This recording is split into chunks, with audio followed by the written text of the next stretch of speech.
There's a reason you always feel watched in that hallway. At Paranormal M, we reveal what watches back. Subscribe if you're ready to meet the unseen. Knock at the dead dollhouse. I've always been the see it to believe it type. Not closed-minded, not dismissive, just cautious. I'll happily entertain ideas about UFOs and hidden dimensions or wandering spirits, but belief, that requires evidence. And for the longest time, the paranormal sat in that category of maybe, but not yet. And just to tuck my own little opinion in here, promise I won't keep doing it. But for the previous couple of weeks, I thought somebody was replacing me, or I even was suspicious that it was my voice being used in AI, but it's actually me, apparently, from a few years ago, and I didn't even recognize my own voice. It's funny when you're not, well, let's just say I was in a good mood back then, so my voice was hard to recognize. Anyway, so that clears that up. Not AI, not another person, just me in a good mood a long time ago. On with the show. When I was 23, this changed, and the shift was so sudden it felt almost violent. Not in a harmful way, but in the way your worldview can snap like glass under pressure. The moment you realize reality isn't as airtight as you thought. At the time, I was renting a tiny converted storage room behind a friend's house. The place was a box, no windows, just bare walls painted an ugly beige. When the light was off, it was pure void. My friend used to joke the house was haunted, and his kids, both under 10, told stories of the woman in the hallway. I believe them as much as you believe kids talking about monsters under the bed. Possible, sure, but not convincing. That night, I was sitting cross-legged on my mattress. I was working on a beat-up laptop. The room was quiet, and almost too quiet. Then, 3 blinding flashes lit up the wall in front of me. Not lightning, not headlights. These were pure white bursts, like industrial camera strobes given off in sequence. They left after images. They were burned into my vision. No sound, no source, just a wall that shouldn't have been glowing. So I sat there frozen. I was trying to think of some explanation, like an electrical surge or a migraine aura. Except I'd never had one. A few seconds later, from the corner of the room, comes a faint electronic melody. It's doing it in ding-dongs. The sound was coming from an old plastic toy cash register that had been tossed into the room months before and had no batteries and no working parts. I'd never once heard it make a noise, and yet here it was, politely chiming like a doorbell. I remember whispering, "Nope." Then I bolted into the main house and told my friend. And he only shrugged and was almost smug and said, "Yeah, told ya." Later, I went back in, pulled the toy apart. The wiring was shredded and dead. And to make it chime, I had to manual 2 exposed wires together with my fingers.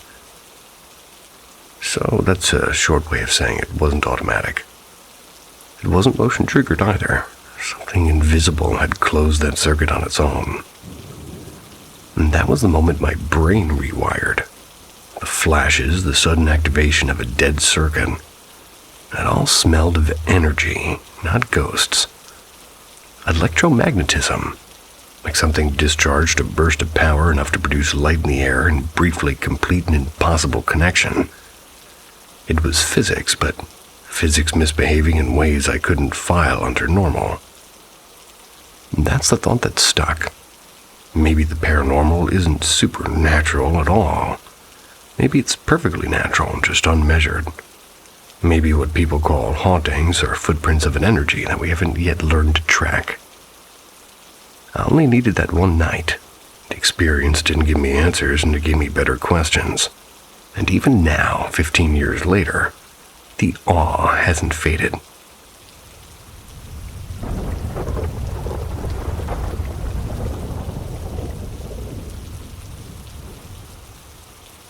The things that shouldn't have happened. I was 17 back then. My buddy crashed in my brother's old dorm bed. And around 3 in the morning, I woke up to the sound of metal creaking, a framed poster of the Yankees. Not even ours, a leftover from the last tenant, was spinning like a clock hand above his bed. I called his name, and the second his eyes blinked open, the thing ripped off the wall and crashed down on him. When I was 20, 2 friends and I were just backpacking in southern Illinois. We're aiming for Bale Smith Springs. And back then it was wilderness all the way. No cabins, no fences, no signs of human life for miles. We set up camp in thick woods right before sundown. Then out of nowhere, 2 kids wandered through, and she in a yellow sundress and he in khakis and a plain white shirt. They're holding hands like it was a Sunday stroll. They didn't acknowledge us at all. Even when we said hello, just drifted past and polite as ghosts until they rounded some brush. We waited for them to appear again on the other side, but they just never did. There's no path, no road, nowhere to vanish to, just gone. And at 22, I'm camping again, and this time with a big group on a private island in Potosi, Wisconsin. Parked along a loop trail that circled the woods.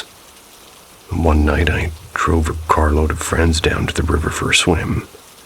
And on the way back I'm goofing around and just off-roading, planning to skip the campsite and loop back later. And just before we passed the site, somebody from the back seat grabbed my whole torso. My arms were locked and screamed into my ear. They screamed, "Stop!" I slammed the brakes, spun into a clumsy 3-point turn and pulled up to park. Everybody piled out laughing, and I just figured somebody was being dramatic about more beer. And then we found him. A friend sprawled across unconscious right in the middle of the trail, his face smeared with mud from where my tires had already brushed him. If I hadn't stopped, he would have been nothing but a memory. I lost it and demanded to know who had yanked me back and who had screamed. Every single person swore they hadn't moved, but I know what I felt. I know what I heard. And sometimes I wonder who else was in that car with us.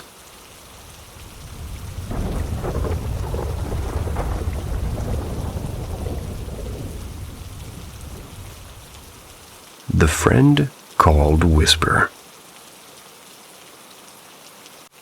My little cousin, who's only 5, told me he made a new imaginary friend.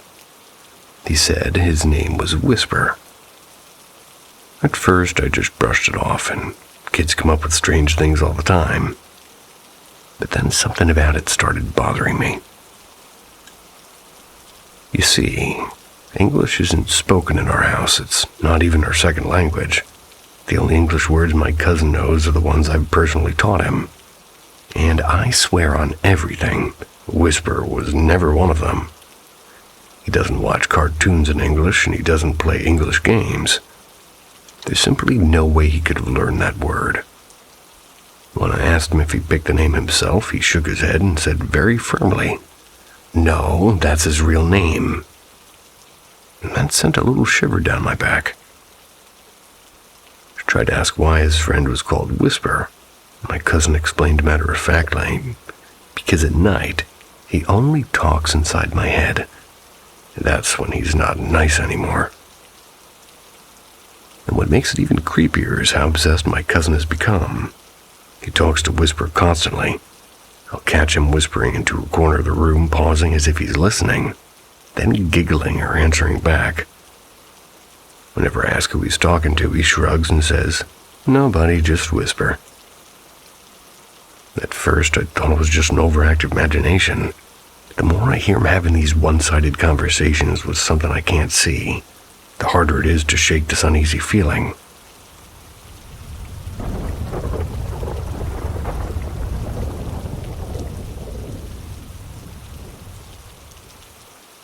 The Knock in the Pines.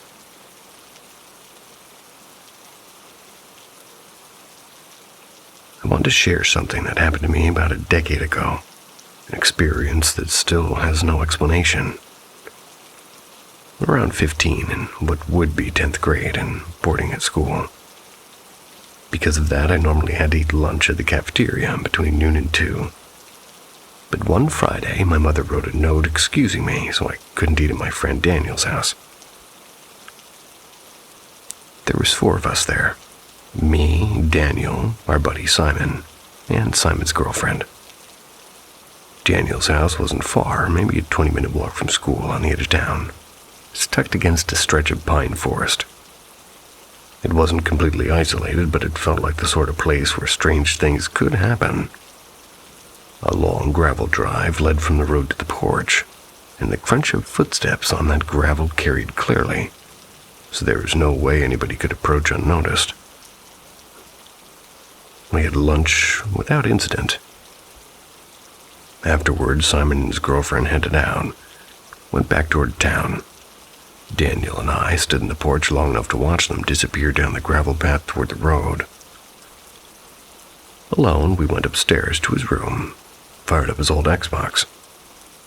Not long after, we both heard it, a sharp, deliberate series of knocks at the front door, 4 in total. The sound was unmistakably human and clean and steady and intentional. So we exchanged a look. Maybe Simon forgot something, Daniel suggested. We went down to open the door and there was nothing. The porch was empty, gravel untouched and no one in sight. We shrugged it off, laughed nervously, and went back upstairs. 10 minutes later, it happened again, and this time 3 knocks. Same rhythm, same clarity. We hurried down once more, and there was still nothing. We even stepped outside, calling Simon's name, expecting him to pop out from behind a tree. There was silence. Gravel gave us nothing, and no crunch, no trace. Trying to play it cool, we went back up, and Daniel leaned out the upstairs window that overlooked the front porch. That was while we called out sarcastic things like, "All right, Simon, very funny." But then it happened again, a 3rd round of knocks, steady and human, while Daniel was staring right at the empty porch. That was when the chill set in. If someone was knocking, they'd have to be standing there. But the porch was empty. We grabbed the only quote-unquote weapons we could find, 2 dusty tennis rackets from his closet, went through the whole house and every room and every closet, even under the beds. No one. No open doors or windows. House was silent, except for the faint hum of the Xbox upstairs. We tried to reason it out later, and Daniel's cat was asleep on the couch and never stirred. No animal could have made that kind of knocking anyway. The day was calm, no wind, no rain, no loose shutters banging around, and it's as if a person had been outside and the gravel would have betrayed them instantly. To this day, I don't have an explanation. I retold the story more times than I can count now. And both the skeptics and believers are alike, but nobody's offered a theory that holds up, and I don't believe in ghosts or the paranormal. I lean on science and on reason. And yet the memory of those knocks in the pines still unsettles me.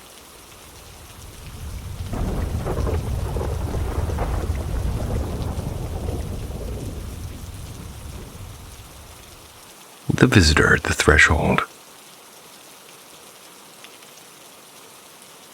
I swear this happened just last week. I wasn't meditating. I wasn't even trying to do anything strange. I was just lying in bed scrolling my phone. That was until my eyes felt heavy. Right as I started drifting off, my body suddenly felt like it weighed 1,000 pounds. The mattress seemed to swallow me whole. And then this deep humming filled my head, like a swarm of bees inside a power line. Before I could even process it, I felt myself slide out. Not stand, not jump, but slide right out of my body. I turned around and I saw myself still lying there, phone slipping from my hand. Everything looked almost normal but muted, like the room was draped in smoke. The air pressed against my skin, and it was thick and heavy, and my movements felt more like floating than walking. And that's when I noticed it. By the door, where the hallway light usually leaks in, there was a figure, taller than the doorframe, pitch black with edges too sharp for a shadow. It didn't move, but somehow I knew it was waiting and watching. My lungs tightened. I tried to call out, but the sound caught in my throat like I was choking.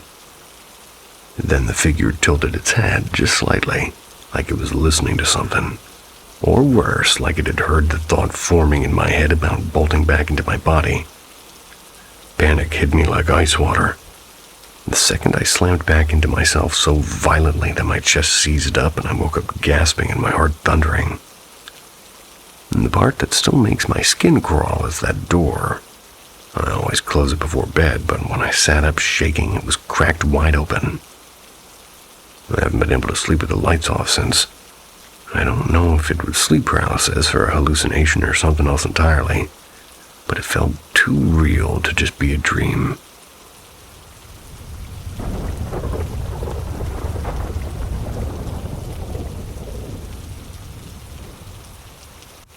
The voice in the quiet.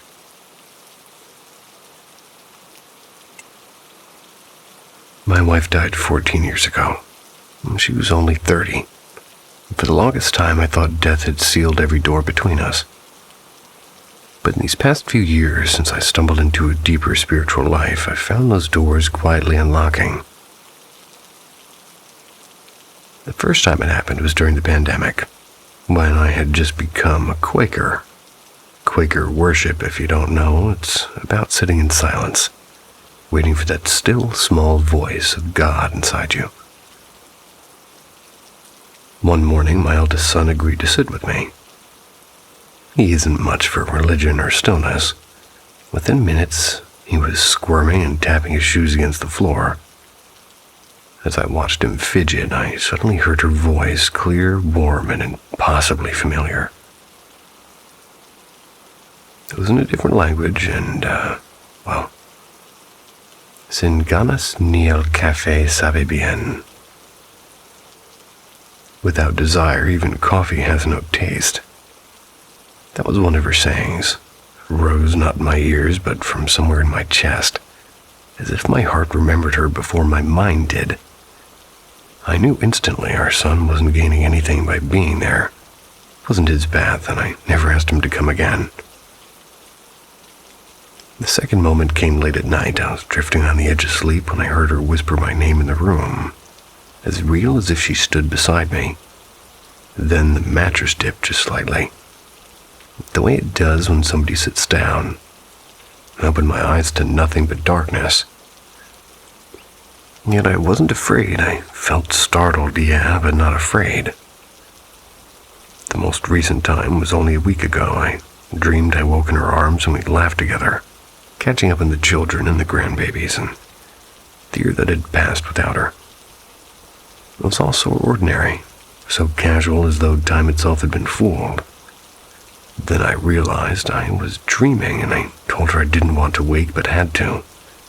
I kissed her, and as I opened my eyes, I could still feel her hand laced in mine, warm and steady, long enough for me to fall back asleep smiling. Once or twice she's even spoken to me about what comes after.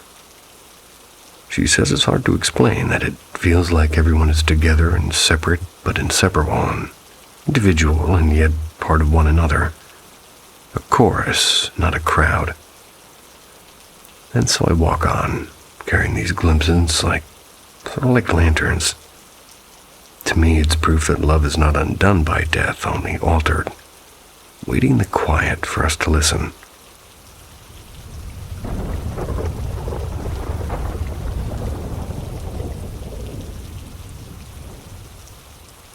The Psychic at the Wrong Door. Back around 2013 or so, my cousin, barely a teenager then, was wandering down a strip of shops, looking for a sandwich place. Pushed open a door, thinking it was the restaurant, but instead the smell of food, he found himself staring at a nearly empty office space.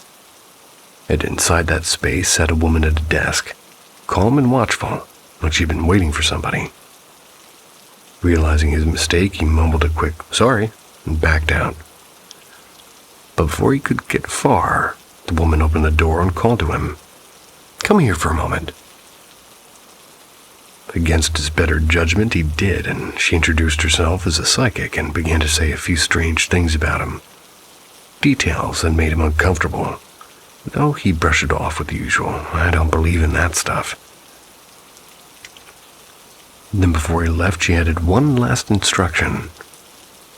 "Tell your grandmother that a person named, well, a specific name that I'm not going to say, says hello." Later that day, curious but skeptical, he told his grandmother exactly what the psychic had said, and to his surprise, she froze and her eyes wide and demanded, "Who told you that?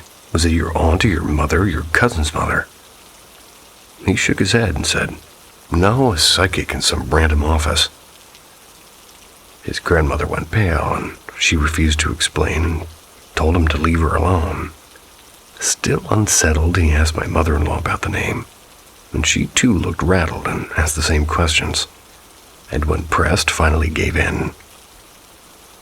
With a reluctant, almost broken tone, she admitted, "That was my brother. He died as a baby." She hesitated, then whispered the darker part of the family rumor, that their grandmother, who struggled with alcohol and drugs, may have accidentally rolled over and smothered the baby while asleep and drunk. In that instant, my cousin's skepticism cracked. Whatever he thought of psychics before, that night he became a believer. "Give me the number of that person, would you?"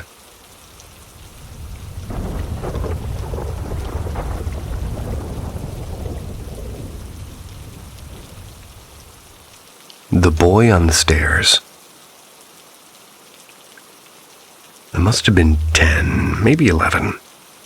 It was ages ago, yet that moment is still carved into my memory with the sharpness of glass.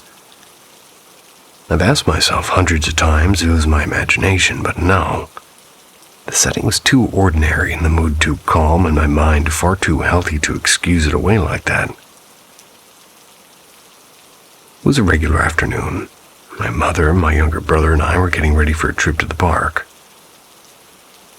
Being the impatient little ball of energy I was, I had dressed first and bolted out of the apartment door before anyone else. I loved the feeling of being ahead and free and unstoppable. So does my dog. Turned the corner of the hallway, and my own door no longer in sight, and I heard it, footsteps quickly catching up. Naturally, I assumed it was my brother racing after me as always. And sure enough, someone rounded the corner. But it wasn't quite him. The boy looked like my brother. Dressed just the same. But the way he smiled, it was wrong, and it was wide and unnatural. Like a stranger wearing my brother's skin. Without even glancing at me, he sprinted down the staircase, laughter all over his face. I called out to him, and in that same instant, my real brother answered from behind me, and I froze. He was just stepping out with my mother, confused at why I was shouting his name.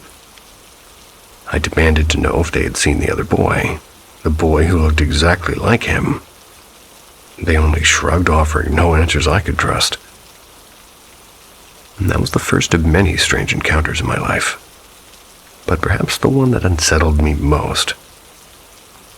If it wasn't my brother, then who or what had just smiled at me and run into the dark stairwell?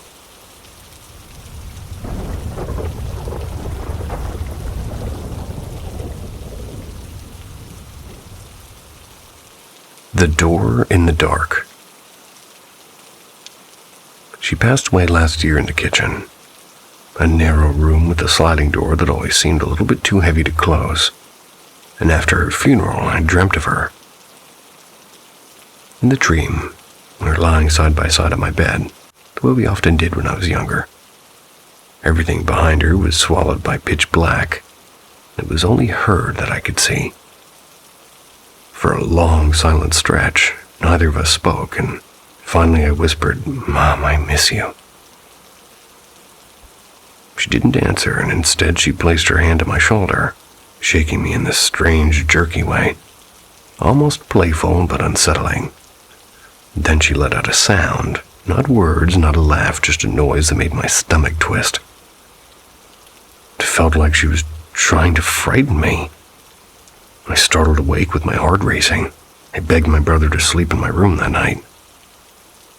Then weeks passed, and one night I noticed my dog standing stiff at the kitchen door, staring in like he was waiting for someone.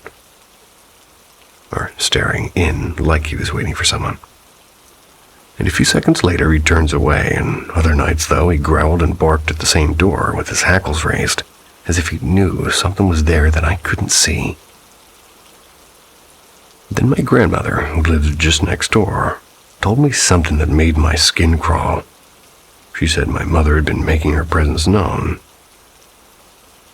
And once, while lying alone in bed, she heard my mother call her name. She answered out loud, but the room remained still. And another night, she swore she felt the weight of somebody pressing against her pillow, as if sitting at the edge of her bed. She told me she thought it would be my mom. Now every time I see that kitchen door at night, I wonder, is it just a door or is it still hers?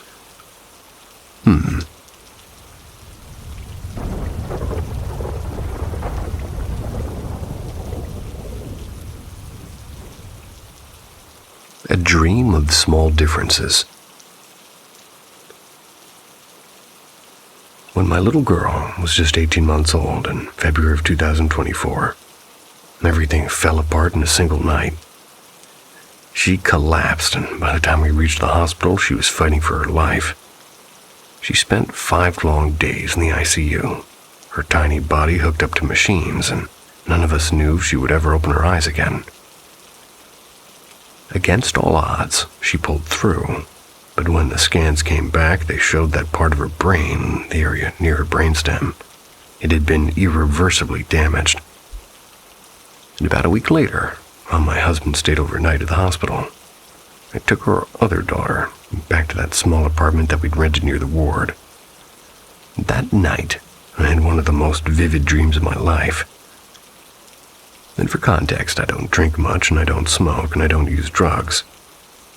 I fell asleep exhausted. But in the dream, I saw my baby. She looked exactly like herself, her mischievous grin, her little curls, but there was something just slightly different. The dream didn't say what, only that it was subtle. And the message was clear as crystal. She's coming back to you. She'll be the same child, only with the smallest of differences. When I woke up, I wasn't afraid anymore. Even though at that moment she couldn't move and couldn't swallow and couldn't even sip water. I knew she was going to be okay.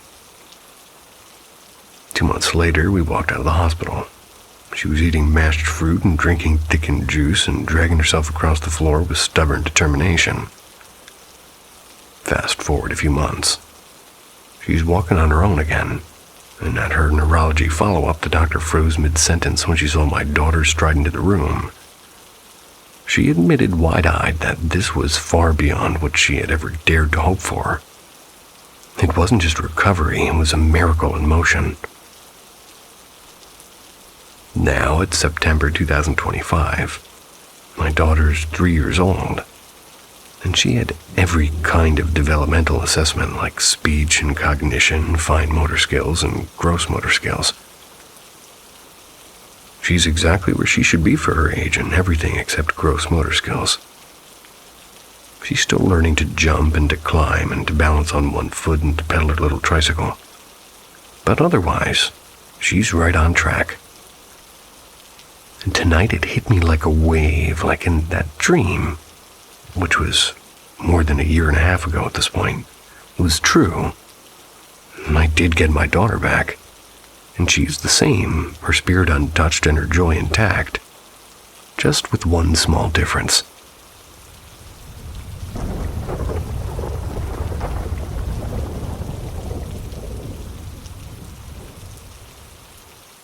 The breathing in the dark.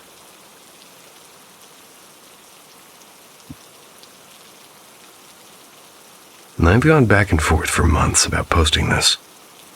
I'm not somebody who usually shares anything online.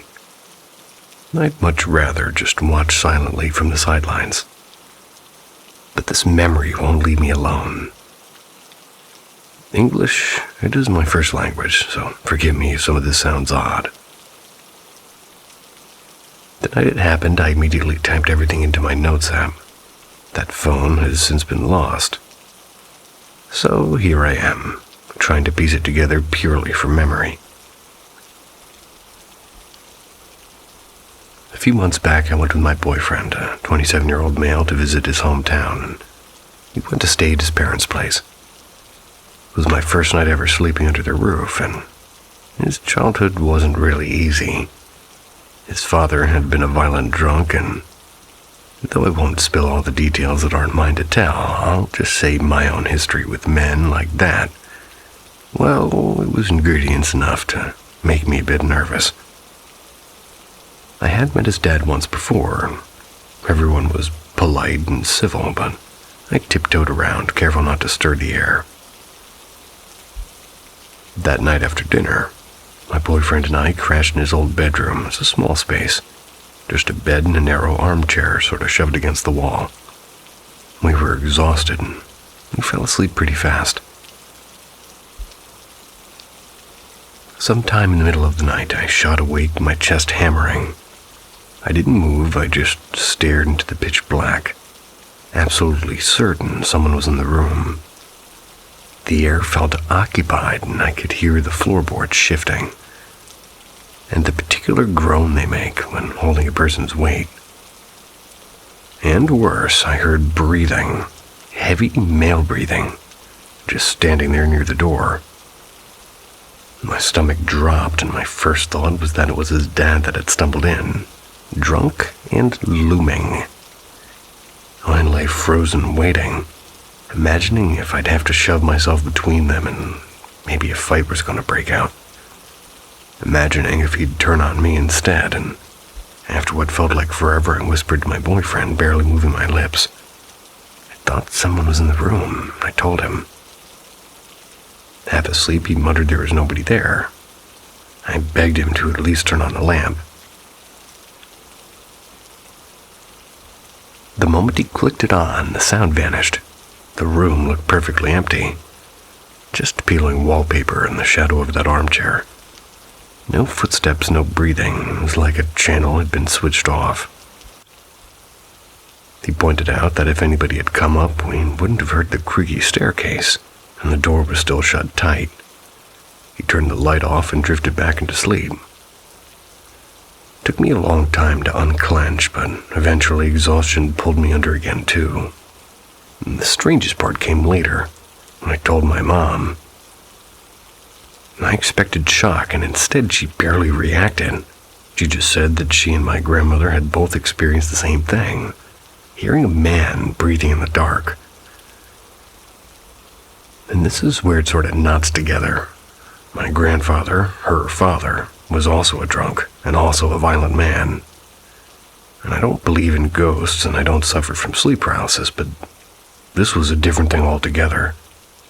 Too vivid and too deliberate. Not just imagination. The terror was real and paralyzing. Like someone was silently waiting for the moment to strike. Even now, my pulse quickens. That sound has burned into me.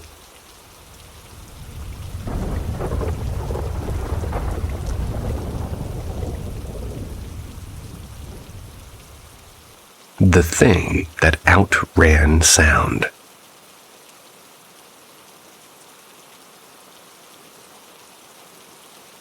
About a year back, I was at my childhood buddy's place. He doesn't live in a mobile home anymore, and he's got the small wooden house tucked at the edge of a pine grove. I was on his old sagging couch, a couple of beers in. We were just trading the usual chatter with work and family and who got fat and who moved away. Nothing remarkable.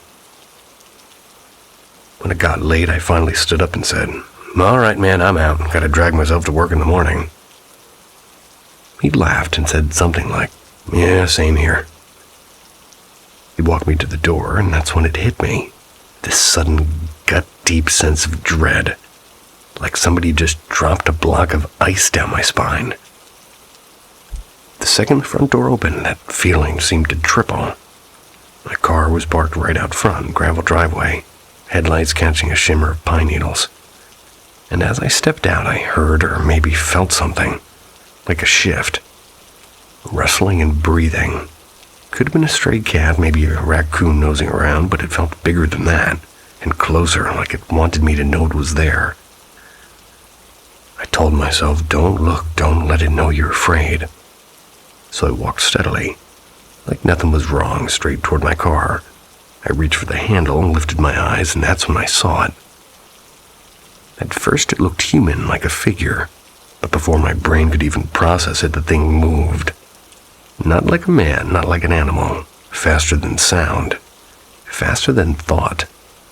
One blink and it had crossed the driveway without a single crunch of gravel, no noise at all. I froze and I stood there like a statue, hand still on the handle, every hair in my body standing up. I must have been locked there for 40 seconds, maybe even more, before I forced myself inside. When I turned the key, the radio blasted to life, but even that didn't shake the chill. At home, I couldn't shake it either. I dreamed about it for weeks, this formless mass with weight but no shape. My dog barking and scaring the living hell out of me. And yet I saw it, or something like it. I don't buy into ghosts, demons, or any of that, and never really have. But I swear on my life, whatever I saw that night, physics doesn't explain it. It's the only time in my life I've been genuinely afraid of something that shouldn't exist.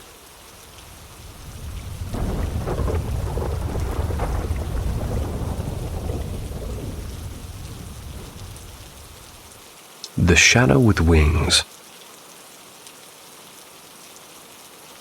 When I was a kid, too small to know better, but just old enough to be afraid of the dark, I started noticing something that followed me everywhere. Not in broad daylight. It always came at night, when I walked down the narrow path that cut through a patch of woods. Street is too generous of a word. It was basically a tunnel of crooked trees that shut out the moonlight.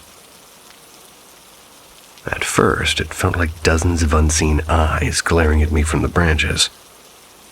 I'd run breathlessly all the way home. But when I was 9, I finally dared to slow down and test whether anything would actually happen.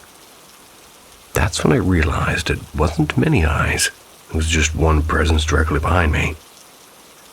I tried to run, but something in me snapped and I kept walking. And that's when it touched me. It went through me. My body went cold and my hair stood on end and my chest turned heavy as if I'd forgotten how to breathe. And for a few seconds, my heart wasn't beating like it belonged to me. I broke free and I sprinted, faster and faster. But the thing didn't stay behind. It slid right through me again like a wave of ice. By the time I reached home, I collapsed into my grandmother's arms, trembling. I never did tell her a word, though. The years went on, but the shadow didn't leave. It clung to me in silence. When I was alone, it would wrap around me from behind, wings folding across my chest like a predator's embrace. Its breath was always cold, and it always stole mine away. And as I grew older, it became a part of me. Sometimes in panic, it gave me strange bursts of strength or speed or sharpness, as if it lent me power. Other times, it pinned me down and clamped my mouth shut and squeezed until I was choking on air. And in those moments, I felt it trying to steer me or to puppet me. The worst was when it hijacked my thoughts. My mind would spit out visions, my family dying or my own hands causing terrible accidents, blood and screaming and ruin.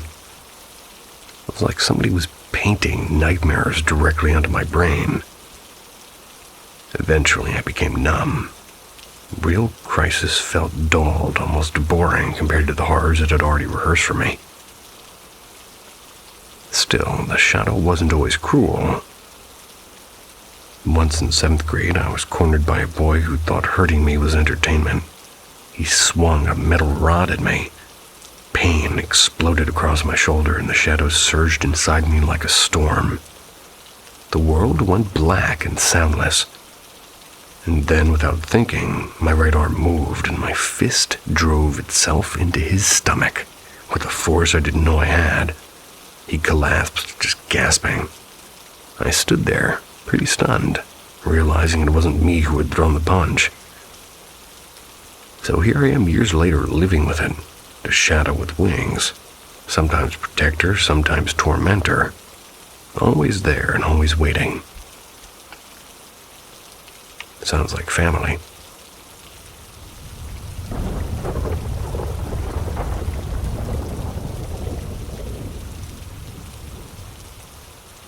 The arm in the doorway.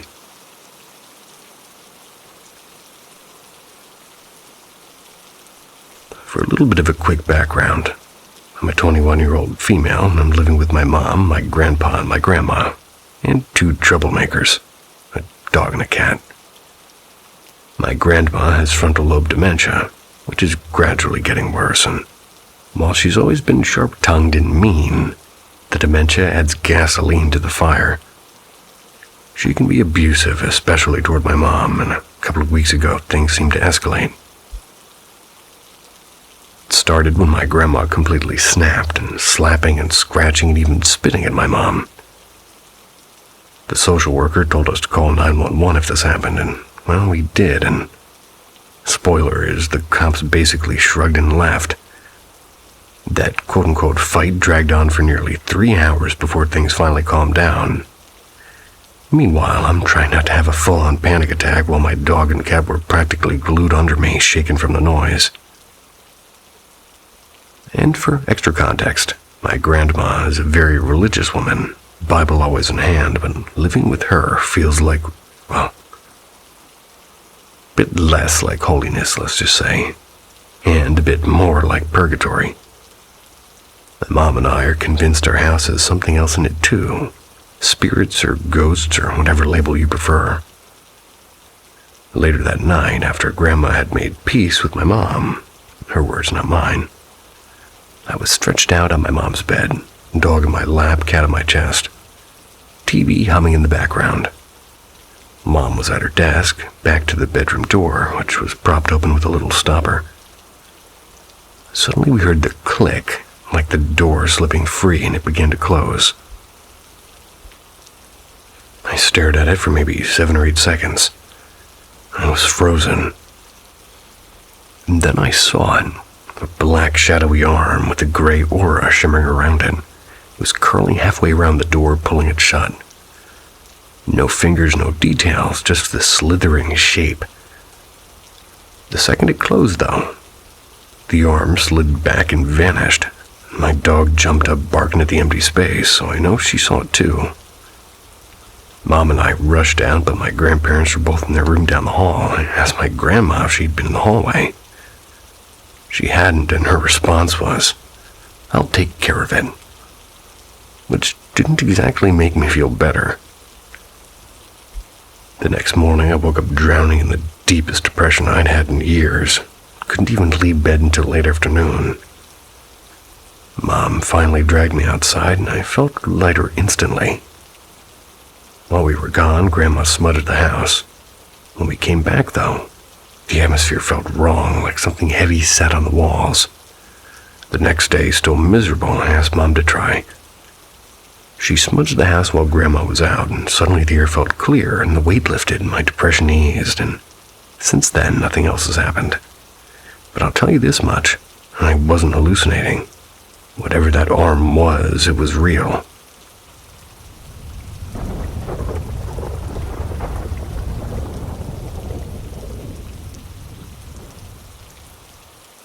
The fingers in the house. So before I start, I'm a 28-year-old female diagnosed with schizoaffective disorder.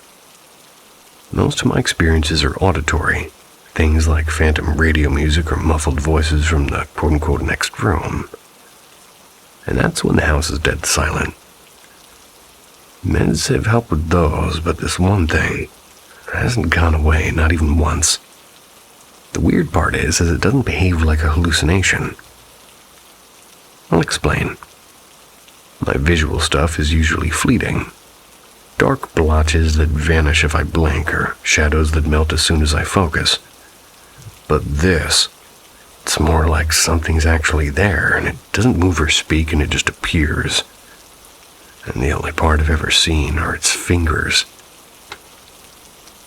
Think of a sleep paralysis figure, but sliced down to just the hands. Long, pale, spidery fingers wrapped around ledges or door frames. Almost like somebody really bad at hiding was spying on me. That's what it looks like.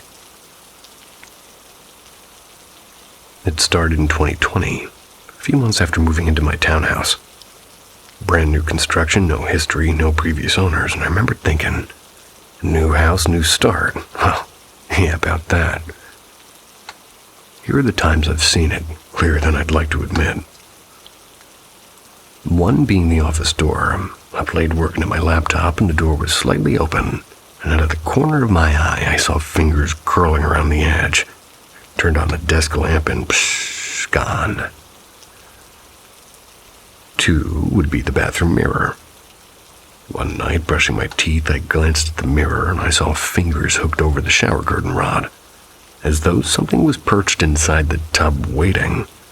I yanked the curtain open so fast I nearly fell, but of course there was nothing. 3. The laundry basket. Carrying clothes down the hallway, I spotted fingers draped over the rim of the basket. My basket. As if somebody invisible was holding it with me. Blink. Gone. 4th time was the kitchen island. It's the most recent one. Afternoon, sunlight streaming in, totally normal. Till I noticed fingers gripping the far edge of the island. Kept my eyes down, grabbed a glass of water, pretending nothing was there, and when I looked again, psh, empty. It never makes a sound, it never follows me. It just shows up. When I've switched medications, I've changed doses and checked with doctors, but nothing affects it.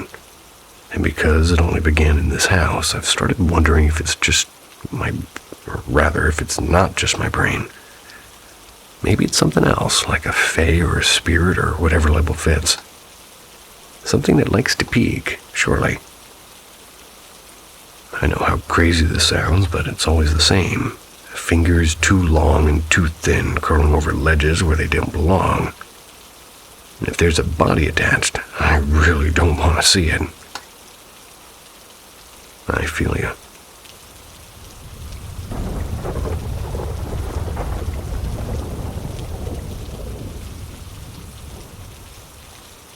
The mirror at 3 a.m. I live alone in a quiet flat on the outskirts of Berlin. Recently, though, quiet is the last word I'd use for it. Ever since I announced my relationship online, my boyfriend lives in Canada, and I'm here in Germany, I've had this creeping sense that something shifted. Maybe somebody cast a spell, or maybe I just poked the wrong kind of energy. Sounds ridiculous, I know. My past doesn't exactly help. My ex was manipulative and violent and obsessed with destroying me. He's still tangled up in a strange religious sect, and his friends, well, let's just say they're not the kind of people you want holding grudges. So when things started happening, my brain immediately went to them. The first real incident was about 5 weeks ago. I was half asleep when a deafening crash jolted me awake. My heart was pounding so hard I thought it would burst, and I called out to my boyfriend through the phone. We always fall asleep on call together.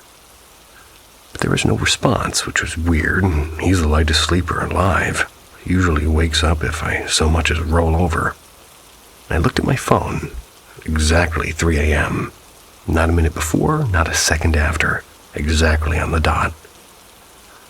I switched on every light in my flat, and I went searching. The noise was coming from the hallway. And there it was, my mirror, face down on the floor. It couldn't have just fallen. The mirror was hooked into the wall. To take it down, you'd have to lift it off with both hands. No way it could slip or tip over on its own, and guess what? That mirror had been a gift from one of my ex-sect buddies. I didn't even hesitate. I left it lying there all night and threw it in the trash the next morning. That night, though, I was terrified. I sat on my bed with every light blazing, too afraid to glance at the corners of my room. I couldn't shake the feeling that something or someone was standing just out of sight, watching. I didn't sleep until the sky turned gray. I told my boyfriend about it the next morning, but he admitted something even stranger. He had tried to stay awake with me while it happened, and he turned his lights on and sat up, even splashed water on his face. But his body forced him back to sleep over and over, and he said it felt like fighting shadows, like something was pulling him under. For someone who usually struggles to fall asleep at all, that made no sense. I thought that was the end of it. But it happened again last night. Another crash, another jolt awake, and I checked the time. Exactly 3 a.m. again. I tried to wake my boyfriend, and there was nothing. Called him, and when he finally picked up, he was once again struggling to keep his eyes open, losing the battle every 5 seconds. I crept into the hallway, and this time it wasn't a mirror. It was my winter coat. The entire hanger with the coat still buttoned had somehow leapt off the rack and landed flat on the floor. And that doesn't just happen, not unless somebody takes it down on purpose.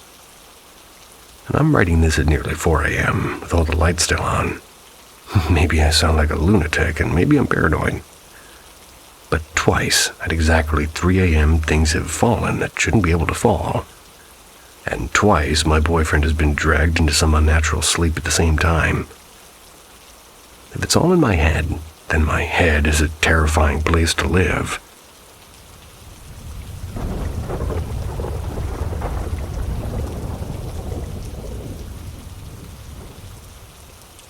The bridge that wasn't there. It was late October, and Halloween was creeping closer, and my boyfriend back then, let's call him Daniel, he suggested that we go stargazing. And I'd been wanting to do it for ages, but we never figured out where to go that was high enough and far enough from the city lights. I remembered Raven Rock, a place I'd hiked quite a few times, and I thought it would be perfect. Quiet and remote, and plenty of spots to lay down and look at the sky. While we were getting ready, I had this crawling sensation on the back of my neck.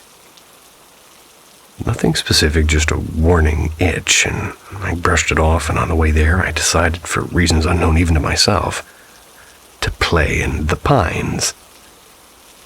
Creepy old song, especially at night. And of course, right as it came on, we drove under a narrow stone bridge. That's when the atmosphere snapped. The air got heavy, almost metallic. I went quiet because suddenly it felt like we weren't alone. Less than a mile later, we rolled into a tiny town, but the whole place was dark. No porch lights, no TVs flickering, nothing. It was like somebody had painted windows black. I wanted to turn around then, and I should have. But Daniel said, "It's just another 20 minutes. We tried changing the music to something more upbeat, and it didn't help. The road stretched out forever. I was winding through places I didn't recognize, though I swore I knew that mountain. And all that time, we passed only one car. We came by an abandoned playground instead of a school, rusty swings barely moving in the night air. And the second we passed it, I felt the temperature drop. My skin prickled like ice water, and I could have sworn somebody was sitting behind me, watching through the rear view. The presence was so strong it made me shiver. I told Daniel to turn around, and he didn't argue. We drove back the way we came, except we didn't. The playground was gone, and just gone. The road wound in places neither of us had ever seen. 10 minutes later, we were just spit out to this road, and it was labeled Hollow Creek, a road I know for a fact doesn't lead anywhere near Raven Rock. 20 minutes after that, somehow we ended up on the highway near Damascus. We hadn't driven through Damascus to get there, and the back roads were suddenly full of cars and gas stations and normal life again. Felt the dread lift a little, but I didn't sleep that night. Because to this day, I still can't explain it. The bridge, the town, the playground, none of it should have been there, and yet it was.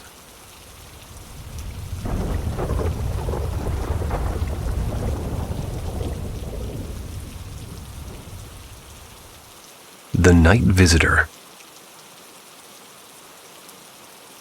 Back when I was a chaotic little gremlin with a burner account, I had one of those edgy internet child phases. You know, the kind where you live on horror forums and think creepypasta is basically the modern Bible. Very cliché and very embarrassing.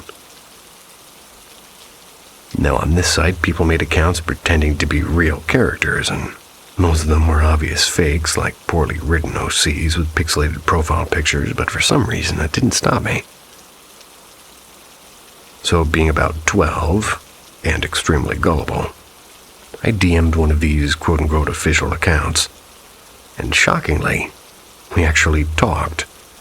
At some point, as a joke, I told her to come over to my place, and totally knew it was fake, but I still typed it. That's what happens when you're a kid with zero parental supervision and way too much time. Fast forward to that night. I wake up on my top bunk in my bed and face the middle of the room, and when I open my eyes, boom. She's there, inches from my face, and I'm talking maybe 20 centimeters, and, well, she's see-through. Like I could see my desk lamp glowing faintly through her head. She blinked slowly, tilted her head, and gave me the tiniest smile. Now I have the weirdest fear response. Instead of screaming, I just mentally combust and then roll over and go back to sleep, and yeah, that was my survival instinct. Pretend it's not happening. What messes me up is that earlier in chat, she'd made this cryptic comment about me, quote-unquote, finding out her real account, and then, poof, she deactivated. Never got a chance to ask questions. And she had complimented my bunk bed before. The thing is, I never mentioned I even had one. And to this day, I avoid that whole fandom. Maybe it was a hallucination or maybe a dream, but I wasn't anxious. I wasn't scared beforehand, I mean. I had a handful of other paranormal moments in life, but this one stuck and felt too sharp and too specific. Honestly, I hope it was just my brain glitching, because if it wasn't, well, then I really don't know what came smiling at me that night.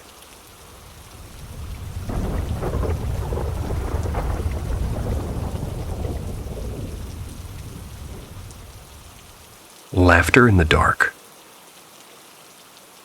I've had a handful of unsettling encounters over the past few years. I can't help but believe they involve something, well, otherworldly.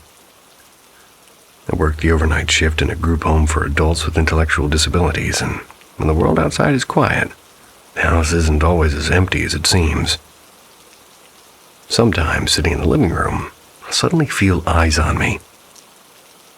There's this old leather recliner by the window, the kind that groans when you sit down, and I've heard the cushions sigh and felt the floor tremble, as if somebody had just thrown themselves into it. But when I turn my head, the chair is vacant. No one is there.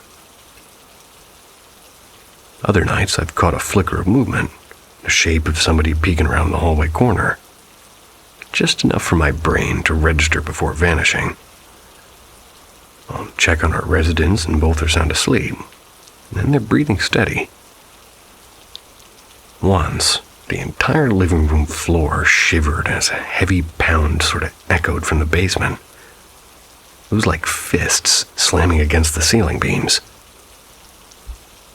But the moment that left me shaken came one night in the kitchen.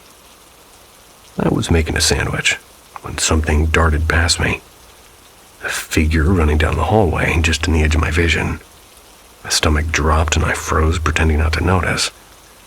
And right then my phone, my smart assistant, lit up on the counter and chirped. "Sorry, I didn't catch that. Could you repeat yourself?" I hadn't said a word. And I'm not the only one. My coworkers on the night shift had whispered about the same things. Shadows and voices and furniture moving when it shouldn't be. And then there was one summer when all of our residents, a usually quiet man, went through a strange spell. For weeks he wandered the halls, giggling and chatting to the empty air as if he were holding conversations with a friend only he could see. And we only cared for 2 individuals in this house. Both are nonverbal, both have limited mobility, which is exactly why I can't shake the memory of that night in the kitchen. Whatever I saw rushing down the hallway, it wasn't one of them.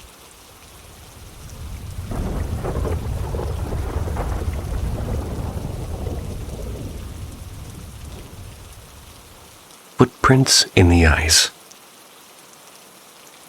I've been a chef in the UK for years, which means I've spent far too much of my life in draughty old pubs that people swear are haunted. And over time, I've heard colleagues blame everything from a missing spoon to a flickering light on ghosts. I've always managed to come up with some rational explanation. This morning, though, was a different story. It's 6:15 a.m. and drizzling. Shocking, I know. I'm lugging my delivery into the walk-in freezer. Now, our freezer isn't in the kitchen. It's around the back of the building through a locked gate that only I have the key for at that hour. No random choice or random customer or staff member was slipping in. As usual, I propped the freezer door open with a hefty baking tray because these older doors practically slammed themselves shut if you so much as breathed wrong near them. I had just stacked the last crate of vegetables and switched the light off, nudged the tray away so the door could ease closed. And that's when it happened. Clear as day, footsteps, crunching against the cold concrete floor behind me. I spun around and for a split second I swear I saw a figure moving at the far end of the freezer. Instinct kicked in and I shoved my arm against the door to stop it from sealing me. And apparently, whoever was inside actually called out, "Oh, sorry, mate, didn't know you were in there." Flicked the light back on, stepped in. It was empty, completely empty, with no movement, no sound, just boxes of frozen chips staring back at me. And at the time, I shrugged it off and tried to keep busy, but sitting here on break, I can't shake it. It wasn't just a shadow, I heard those footsteps. Usually I'm the first to laugh off ghost stories, but this one, I can't find a neat, logical explanation. For what it's worth, I never felt scared, just confused, like whoever or whatever was there didn't mean harm, only to be noticed.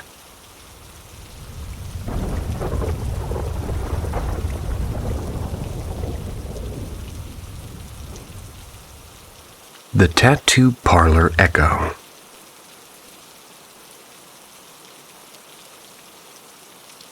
So I work at this little tattoo parlor. It's tucked away in the edge of town. Not spooky woods edge of town, but like behind a strip mall with a nail salon and a family insurance office. It's pretty boring, honestly, which makes what keeps happening to us not boring at all. You see, we keep hearing animals. Not like outside the shop animals, like clear and impossible to miss noises inside the shop. Problem is, there are no animals, and before you roll your eyes, I get it. A random meow is not proof of ghosts, but when it's this loud and this distinct, and this random, you start questioning reality. Take last week. It's 10:45 at night. Just me and my boss finishing a cleanup. And out of nowhere, a sharp, perfect meow. And it's in the room with us. We both freeze and stare at each other and blurt it out at the same time. Cat? Well, there's no cat. Not inside, not outside. Just silence after that single sound. Then Tuesday, broad daylight, shop buzzing with machines and metal blasting. Suddenly, a single loud bark cuts through it all. Everyone hears it. Client in the waiting room, both artists working. My coworker, they say, "Wait a minute. Is there a dog here?" No, not then, not ever. And it was just one bark. But the creepiest one for me was 2 nights ago. I'm locking up. My buddy's outside smoking. And I hear this high-pitched, desperate kitten. It was crying from the bathroom. Long and squeaky and heartbreaking. I tear through the place thinking some poor thing got trapped inside. There was nothing to be found. Meanwhile, my friend swears he heard it from outside, like the sound traveled through the walls. It always happens once, one meow or one bark or one cry, then silence, never repeated, never explained. It's happened maybe 8 or 9 times in the last few months, and apparently it's been going on before I even started working here. Now my boss, she's big into animal rescue. Over the years, she's fostered more cats and dogs than I can count. If we're going supernatural, maybe it's their spirits still hanging around the place that she built. A sort of furry afterlife reunion, except, well, loud and brief and totally unnerving. So yeah, we're either being haunted by ghost pets or the universe is just messing with us. Either way, if you walk into her parlor and hear a random meow from nowhere, don't be surprised. We sure aren't anymore.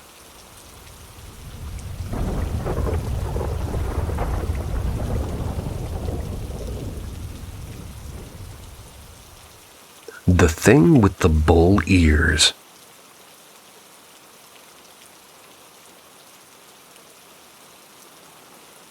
I live out in southern Nevada, born and raised. Desert rat through and through. I know it roams these parts. Coyotes, jackrabbits, the occasional rattling snake. But when I saw that night, I can't explain it. The heat had finally broken after weeks of brutal triple-digit days. Around 9:30 p.m., with the air just barely cool enough to breathe, I saddled up my old gelding for a night ride. Usually I ride with my dog tagging along, but she stayed home this time. Probably for the best. We worked lightly in the arena first. Then, around 10 p.m., I decided to take the long desert loop. Nights are my favorite for riding. The moonlight, the quiet, the way the desert feels alive, but empty all at once. No flashlight needed, I can see fine in the dark. And my horse is sure-footed, even when I can't be. Everything started off pretty normal. My playlist was going, my horse was spooking at grocery bags tumbling across the sand, which is pretty classic. About halfway through, we climbed what I call the sand ridge. Normally I turn right there to head back toward the barn, but on a whim, I went left. That's another 15 minutes. Should have gone right. At first, there's nothing wrong, just me enjoying a rare, cool night. But a few minutes in, I caught sight of movement up on the slope ahead. Something ran quick like a shadow darting. My horse didn't react and didn't even flick an ear, but for some reason, he started drifting off the trail early, like he wanted to cut right, and he never does that. I figured coyote, common enough and usually pretty skittish. But something about the way he wanted to leave the path sort of rattled me. Not long after, maybe a minute later, there was this white shape on the ground to my right. My horse locked onto it like it was pure evil. I thought it was just a feed sack caught in the brush, but still my skin prickled. The desert was quiet. There was no riders, no jackrabbits, no distant yippings. Just silence in that damn white shape. We pressed on, trotted through a narrow wash that split into 2 paths home. I was jumpy enough to call my dad and chatted with him for a minute just to shake my nerves. Nothing behind us, or so I thought. But the feeling it wouldn't quit. It grew heavier, like the air itself wanted me gone. And by the time we neared the fork, I gave in and climbed the hill early, pushing toward the barn lights. At the top, I relaxed for half a second. The arena's floodlights washed the desert, and like an artificial day, my horse dropped his head to munch on sort of like a bush, like nothing had happened. I even laughed and said, "Guess nothing's chasing us, since your dumbass is eating." I shouldn't have said it, because when I turned to glance behind us, something was there. Not 50 feet back, standing in the open, was a creature shaped like a dog. Small, coyote-sized, but with a body lean enough to vanish into the desert brush itself. But its head, it was just wrong. Too small for its frame, those ears, God, they were enormous. Not floppy, not pointed like a coyote's, but wide and curving outward like horns. Like some nightmare mix of a jackrabbit and a bull. My horse didn't need a second cue. He bolted full gallop, and I let him. I didn't look back again. Not properly. Just flashes over my shoulder, praying nothing was following. By the time we reached the barn, my chest was tight with panic, but the desert was empty. I know what coyotes look like. I've seen hundreds, and that wasn't one of them. My Mustang should have sensed it long before it got so close. But it was as if the thing knew exactly where to stand directly behind us, and the one spot his vision couldn't reach, like it was waiting. I keep telling myself it was just a coyote, but I don't believe it.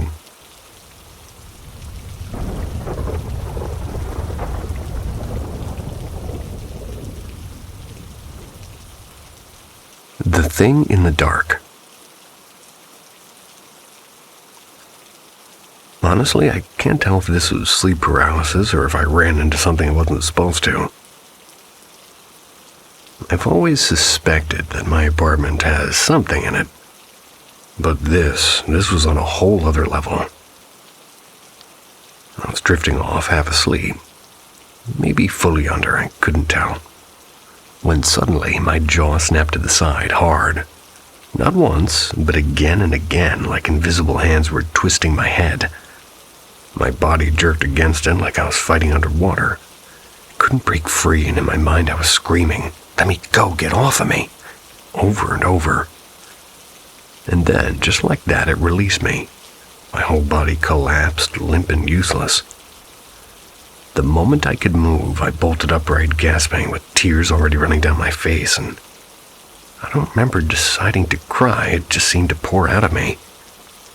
The room felt poisoned, like the air itself hated me. I thought about running out the front door, but the idea that it might follow me into the hallway froze me where I stood. And I've had sleep paralysis before, and shadow figures, crushing weight on my chest. But nothing like this. This wasn't a dream. This wasn't my brain. This was something. And here's the worst part. I think maybe I pissed it off earlier, like this afternoon I felt it watching me.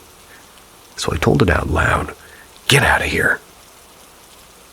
Later I took a nap or something similar happened, and though it wasn't as brutal, ended only because my sister knocked on the door and I brushed it off. But now, a few hours later, I laid down again and it came back. I don't know, man. I don't know what the hell is happening, but whatever it is real, and it's terrifying.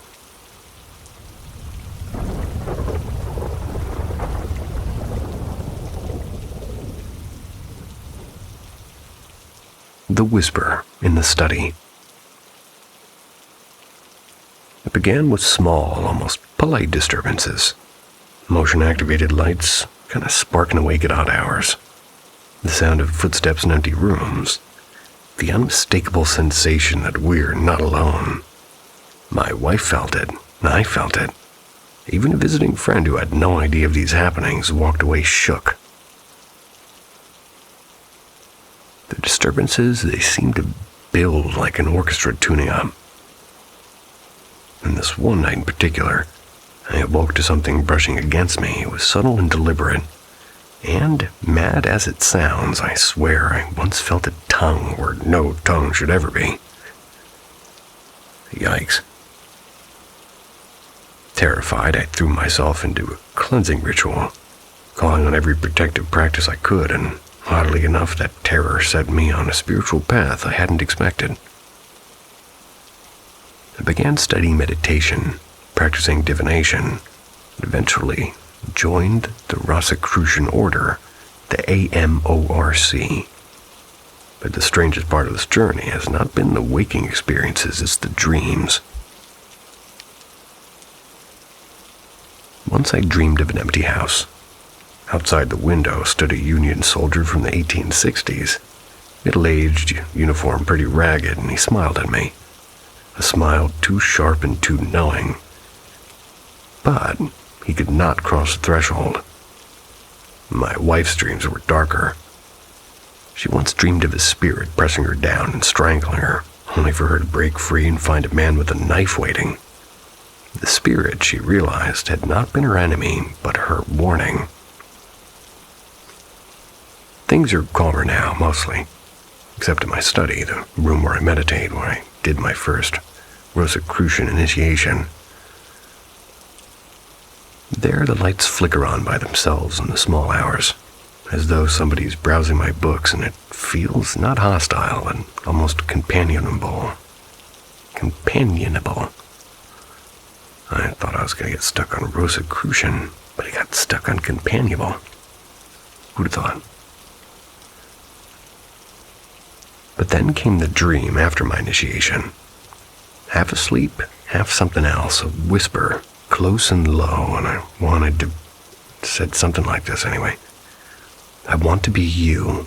I want to live inside you. And at the same moment, faint touches trailed across my skin, in time with the voice. I want to believe this chapter is closing, that I'm not fanning flames by seeking spiritual growth. And I'm not afraid, not like before. But I wonder what doors I've opened, and whether I have a guest in my home who's far too interested in staying. You got me at the tongue part.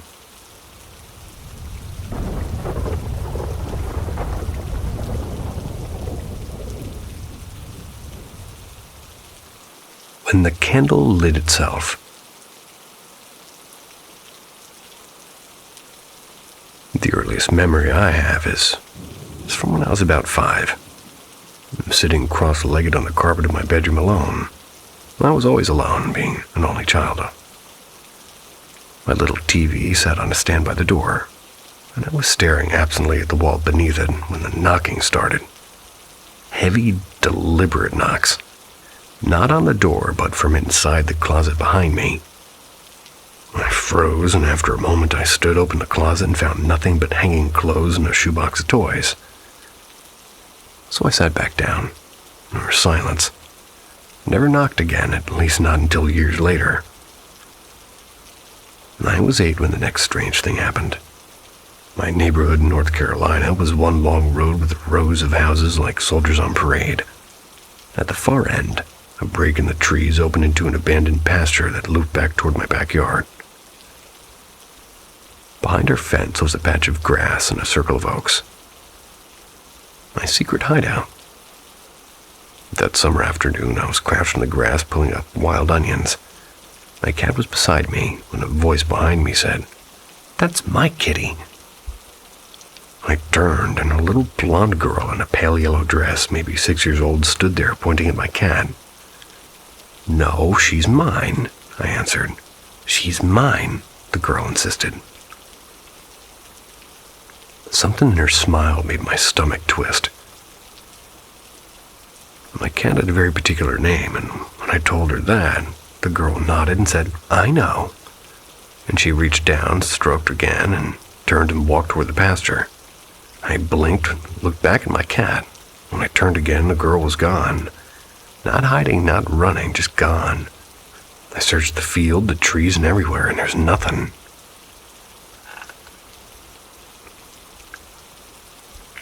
At 10, I lost my best friend to a sudden illness.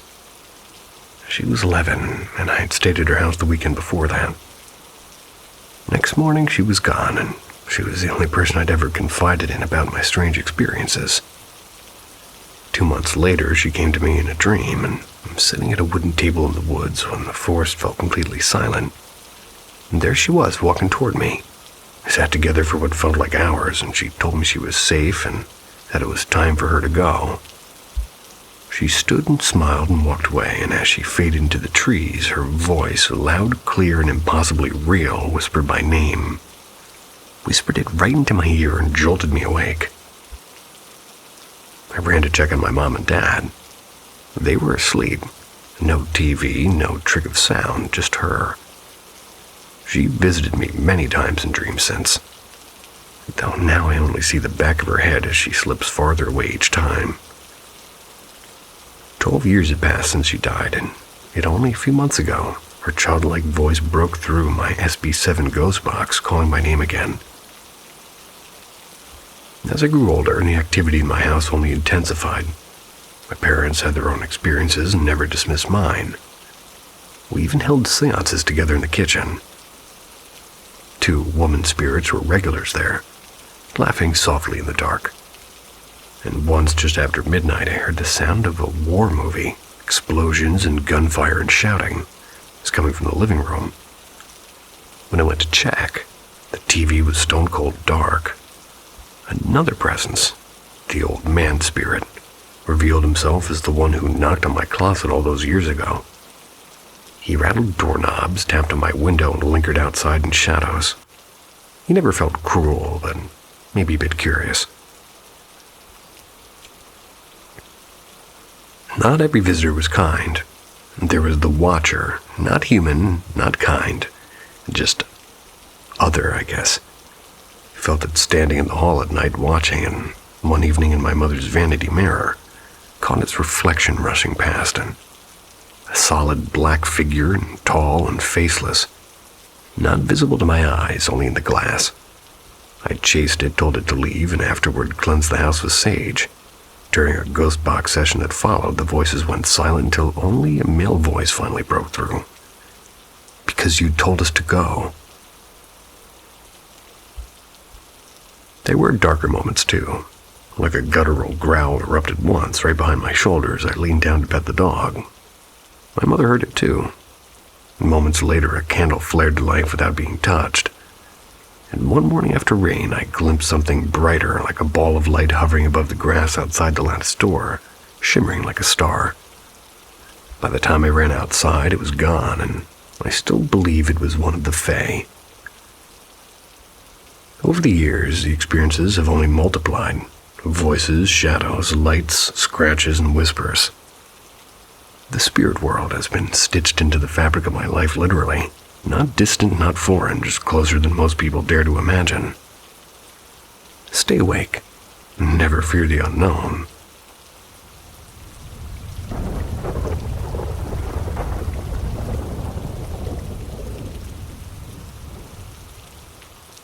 Ghosts in the Keychain.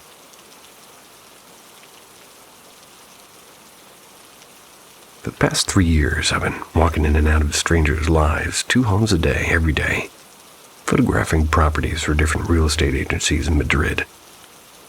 Almost all the homes are flats, with the occasional townhouse sprinkled in. Normally, the agent just hands me the keys and disappears, leaving me to wander through silent rooms on my own. I've never seen a ghost, but I've felt things. Odd little interruptions in reality, the kind that sit with you for long after you've locked the doors behind you. 4 particular stories have stuck with me. The silent neighbor, and this one still unsettles me. I was sent to an apartment on Gran Via, warned about its temperamental alarm system. The last agent had triggered it and ended up with half the local police at the door. Naturally, I did the same, and after fumbling with the code, I managed to silence it and began working. It was a bright flat, full of windows and cheerful light. In the living room, however, my camera's eye tracking kept locking onto something invisible, sliding steadily from wall to wall, as if following a person. I assumed it was a glitch and it was a new camera after all. I finished, packed up, and was about to leave when the intercom buzzed. Police again. 4 officers were waiting downstairs, 2 of them calling an anxious elderly woman. She begged them to check on her brother next door. Hadn't heard from him in days. The officers asked if I'd seen or heard him while inside, and I shook my head, and my mind flashed back to that face in that camera. But later, the agent told me the truth. That man had died of a stroke days earlier, and that camera's glitch, well, never happened again.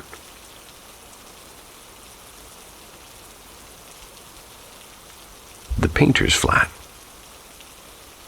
An elderly painter had died, leaving behind a hoarder's nest of canvases and junk. By the time I arrived, the place had been cleared, except for one stubborn wardrobe door that kept creaking open. Halfway through the shoot, the building's buzzer rang. No reply when asked who it was, and thinking it was an agent, I locked the door anyway. Elevator rattled up to my floor, and I stood by the gate waiting. The door finally slid open, and I greeted my friend, and no one was there, and the elevator was empty, completely empty. Later, the agent admitted he never liked being in that flat either. Doors slammed for no reason during showings. He never managed to sell it, but another agent eventually took it over. Third story is the forgotten outfit. This one wasn't scary, but unbelievably sad. I mean, a small flat in a quiet barrio. The first thing that hit me was the smell, like that warm, heavy grandmother's kitchen scent. The home was spotless except for the main bedroom, an orthopedic bed, still tilted as if waiting for its owner to return. And beside it, a chair with a perfectly folded dress and cardigan, ready for the next morning that never came. I couldn't shake the heaviness in my chest as I worked. I didn't ask questions about who would live there. I'd rather imagine she moved peacefully into a care home. The flat didn't feel like it had let her go, though. The fourth one is the family house. Sort of a rare assignment. A 2-story home with a basement. At first, I was thrilled, but the thrill faded fast and I noticed the furniture frozen in 2020. Old magazines, half-empty bottles, a newspaper on the sofa. Upstairs on a bedroom wardrobe, somebody had spray-painted a huge silver anarchy symbol. You know, that A with the circle around it. I called the agent and he sighed and explained that the woman selling the house had lost her husband and only child in an accident. Grief pulled her under until eventually she took her own life. Not in the house, but close enough. By the time I reached the garage, I was already uneasy. Heavy metal door slammed shut behind me hard. Though I'd propped it open myself, and, well, worse is the knob inside didn't actually turn. The outer garage door was locked too, and I spent an hour trapped underground until the agent came to rescue me. That house is still empty today, and I sometimes drive past it. Curtains haven't moved. I stepped into over 300 homes, only 4 have left me with stories worth telling. It's a good ratio. These days, I fear the living far more than whatever lingers after.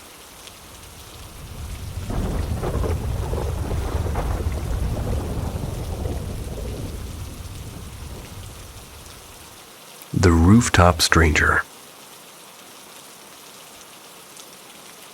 Never been the type to buy into ghost stories. 13 floors up in my apartment block, life has always felt ordinary and almost boring. My place has always been safe and predictable until last week. That's when things started getting strange, and the first incident happened on a muggy morning. I usually sleep with the balcony door cracked open for air, and when I got up to close it, I happened to glance across at the next building.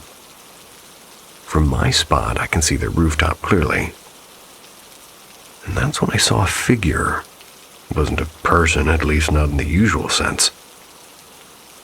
Even though the sun was bright, this thing was darker than shadows, with no face, no clothes, no outline of features at all, just a black human-shaped smear standing absolutely still. Then, with an unsettling calm, it turned and vanished down into the rooftop stairwell. I stood there frozen, half expecting it to reappear, and it never did. Later that afternoon, I'm on my way to knock on my sister's door. That's when I heard slow, heavy footsteps behind me, like somebody trailing just a step too close. My friend's thoughts were, well, Dad's home early. But he wasn't, and my mom was working the overnight shift. Sister hadn't opened her door once. Hallway behind me was empty. So I went back to my room. I stayed put for the rest of the day. I wasn't ashamed to admit it. I was rattled. That night, I told my dad about it. He chuckled and said I needed more sleep, and I left it at that. But the third incident sealed it for me. At exactly 12:07 a.m., my laptop, which I'd shut down hours earlier, blinked to life.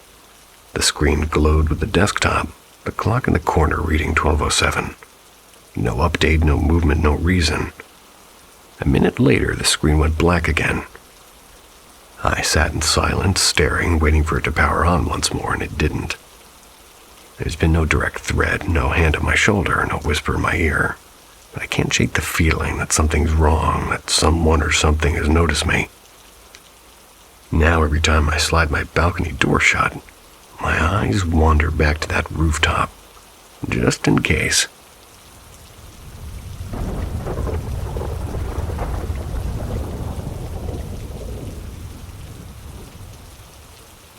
The Silent Guest.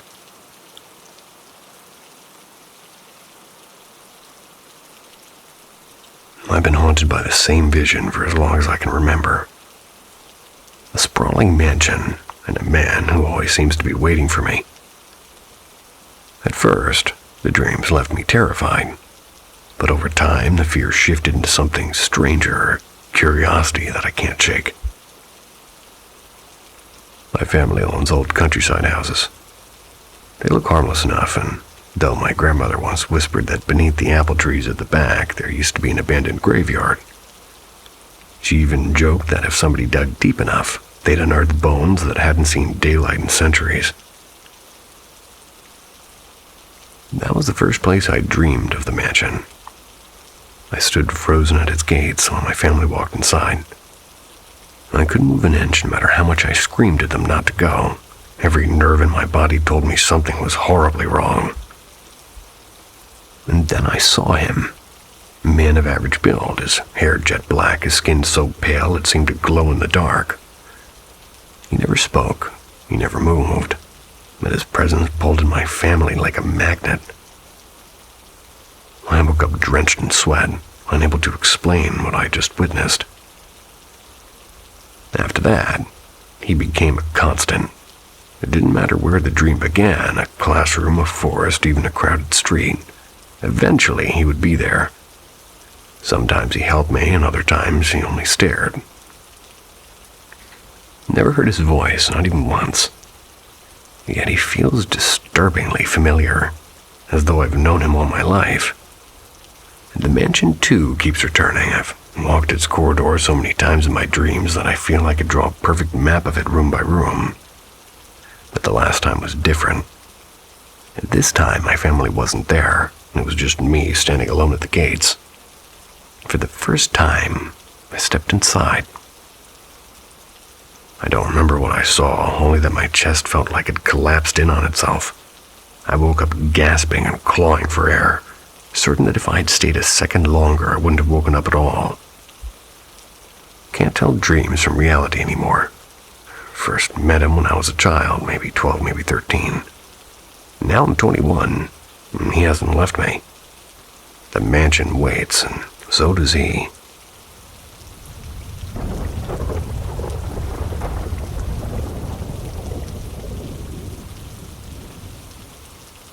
The Boy on the Dresser. I don't really know how to explain this, so if anybody's got theories, let me know. Because lately, something really strange has been happening. So me and my boyfriend, we've been together a little over 3.5 years. We're both Christian. I'm definitely the one who takes faith a bit more seriously. He's more laid back about it. And here's the thing, I've always been drawn to the paranormal and ghost stories and spiritual podcasts, the whole deal. I fully believe in it, but I try to keep boundaries because I know messing around with that stuff can open doors you really don't want to open. Anyway, ever since my boyfriend moved for a few hours, or not for a few hours, but moved a few hours away from where he grew up, I started noticing weird things. It's only at night when we're about to go to bed and the lights are off and we're kissing and everything's normal. And then bam, out of nowhere my brain gets flooded with the creepiest, most horrifying images. And I mean stuff so disturbing it snapped me straight out of the moment. One time, right in the middle of us making out, I suddenly saw this little boy perched on my boyfriend's dresser just watching us. His face was wrong, stretched in this pale, sort of hollow, black-eyed looking shape. He looked like he'd been dead for a century, like a street kid from the early 1900s with all raggedy clothes and dirty shoes. Another time, it was like I was watching myself from outside, only instead of me kissing my boyfriend, it was a skeleton with its jaw unhinged. Then last night I got flashes of a man who looked like a drowned sailor, his hair dripping and his face caked in mud and eyes clouded like he'd been pulled out of the ocean. And right after that, something even worse. A blue-white creature whose face reminded me of a Sandman mask. Except it wasn't a mask, it was its actual face. Shaking me so badly that I had to stop in the middle of things. My boyfriend was freaked out because I just sat there trembling.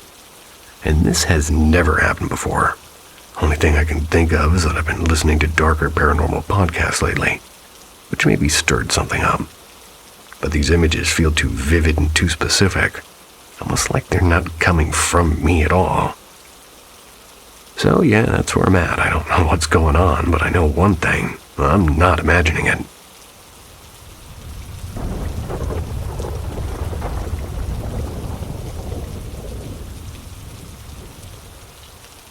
The day we didn't take the road.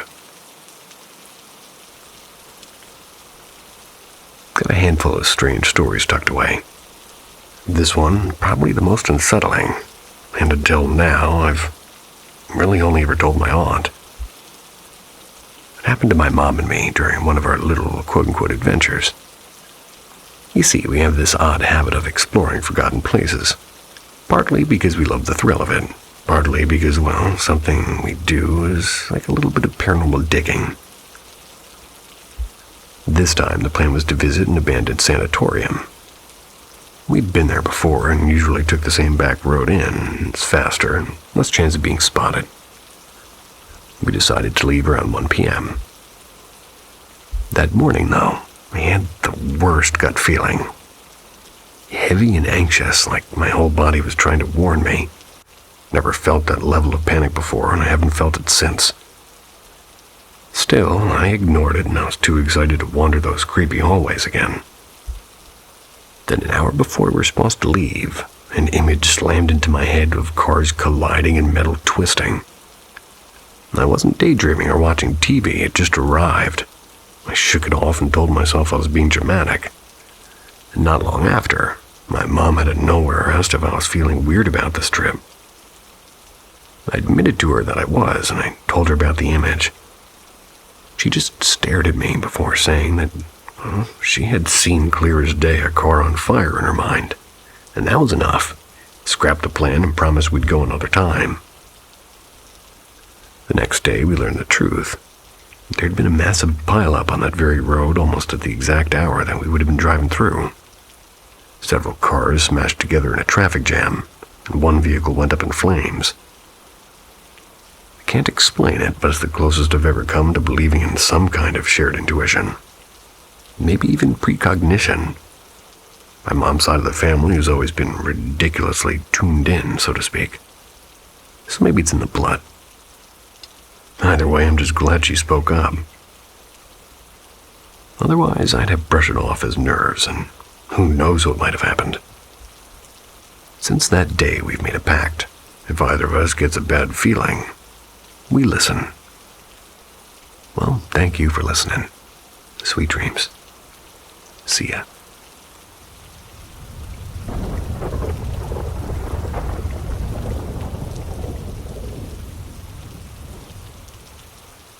Venture into the extraordinary with Paranormal M. Our channel is a sanctuary for those intrigued by the unexplained. Subscribe and enable notifications to stay up to date with our latest videos and immerse yourself in the world of the paranormal. Actual thing that happened to me today. Yesterday, I met up with 3 friends in my countryside school arbor. We talked a bit and shit, and when I had to go home at 10 p.m., while they stayed and were telling scary stories to each other. White van stories, UFO, and men in suits. Later on at 12 a.m., they went home. 2 of my friends at the same direction. The streetlights go off at 11 p.m. As they were going home through a small road going through our small village, a single one-lane road with houses on each side, they stumbled upon one of the few old wooden abandoned houses with a connection to big local fields. They saw odd candle-like lights coming from behind the house. They got spooked, of course, due to scary stories. No lights, and of course, the weird ritual-like lighting from behind the house. Next day, my parents let me stay for an hour longer. So we met up and just chit-chatted. At some point, near 10 p.m., where it was pretty dark, we hear a very creepy, surreal noise that sounded either like some monster, an old barn door closing, or someone crashing a car. We ignored it, and we just mind our own business. So later on, near 11 p.m., we head to the said house for the excitement and to see those lights again. This time, they were absent. However, we heard weird noises from inside that sounded like hitting a bag of concrete or beating the sheets. We get spooked, but I decided to take some pictures because why not? At some point, we hear something in the grass, so we ran off. We came back a few minutes ago, just to not hear anything at all this time. We were wondering what the hell was that after a minute of snooping around. We heard some door opening in this shack. We got so scared shitless that we just went back home. I got information from a friend's long-dead grandma that the house is haunted. I checked the photos, and one of them got a really creepy red hue to it. I swear to my life that I never edited those photos. I'd love to share the photos, but the sub doesn't allow external links.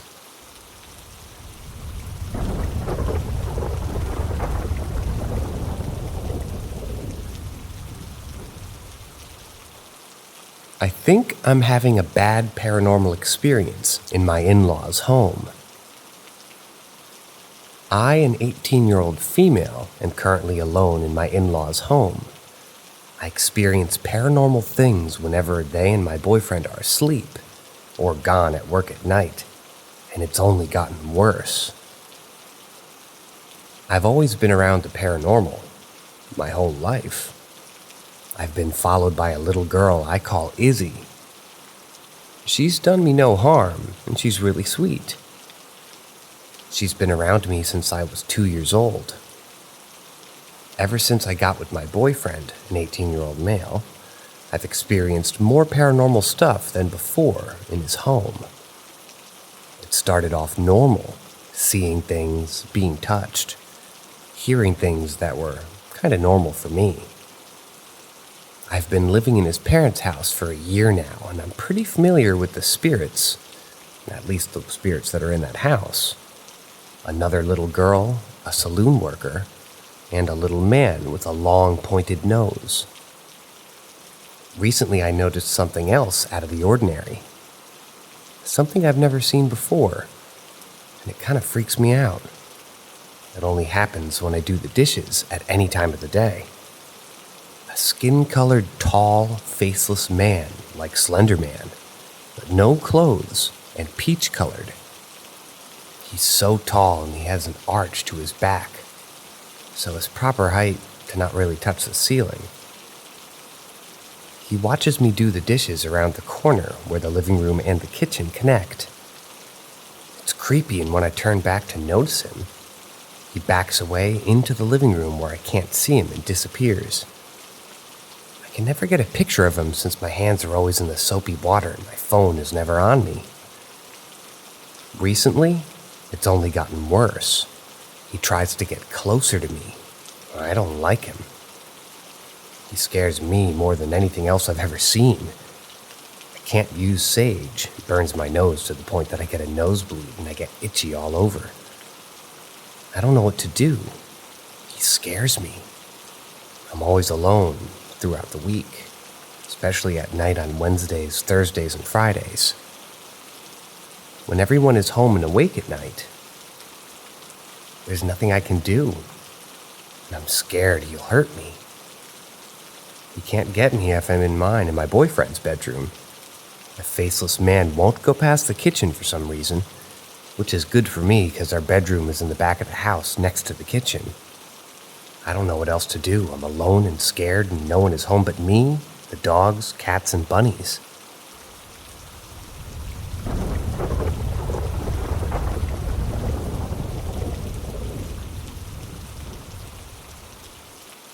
My true story from 1 year ago, somewhere in Wales.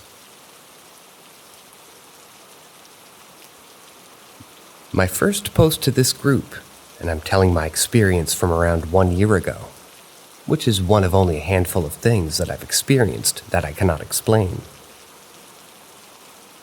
This isn't as exciting as the other stories here, and I'm keeping location details out of it, though maybe someone will be able to guess. I was staying with family in an old renovated stone cottage that was hundreds of years old, built on the vast grounds of a monastery that was destroyed during the dissolution by Henry VIII. The cottage was nestled on the edge of these grounds, with a few more modern holiday homes, at the foot of a great hill where an old ruined castle stands guard overlooking the landscape. It was a beautiful scenic place with walking trails right up to the doorstep. The house had been in the family for 80 years, and we stayed there so I could help with the renovation during the visit. It's their second house, and is normally Airbnb'd, so this was our first and last stay here at this cottage. The spookiness began on the first night. I shared a room with my brother, as there was a lot of us staying there, and he went to bed early. I went to bed around midnight. Trying to fall asleep, I heard heavy boots. Boot footsteps up in the loft and attic.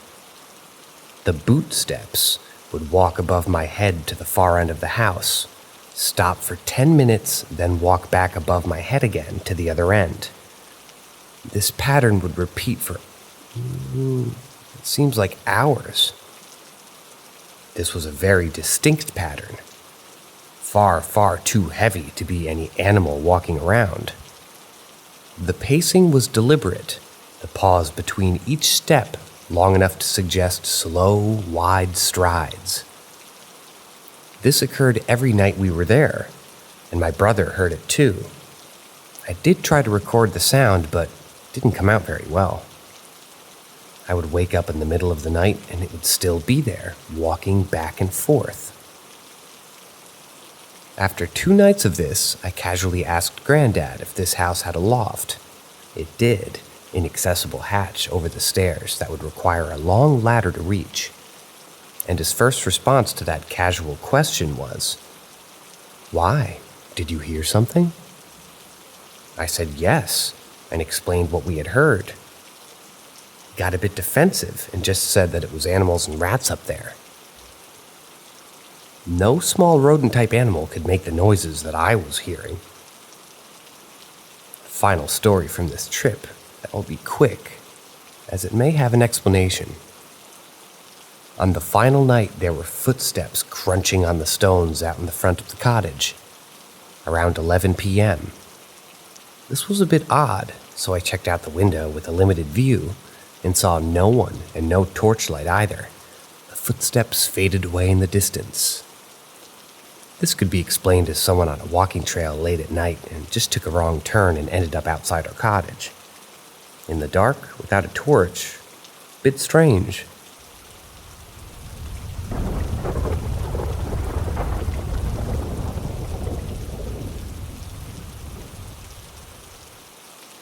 I saw my sister's doppelganger.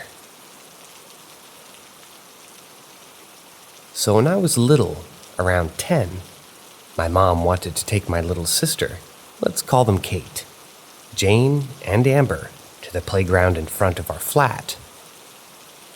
But me thinking I was too old to play in the playground anymore, decided to stay home alone. After a couple of hours, I get a call from my mom telling me that Jane has to go to the bathroom, and if I hear the doorbell ring, to open the door for her because she forgot her keys. I told her that I'm going to wait in front of the door so I don't leave my sister waiting on for too long. A few minutes later, I hear the doorbell ring, so I stand up and go to the door and start unlocking it. But something in my gut told me to look through the peephole.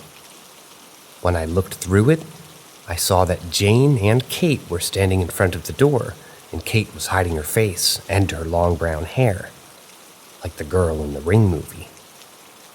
So I got a little bit confused because my mother told me that only Jane is coming, but I brushed it off, and while I was unlocking the door, I kept looking through the peephole, and Kate was just creepily standing there with her hair hiding her face.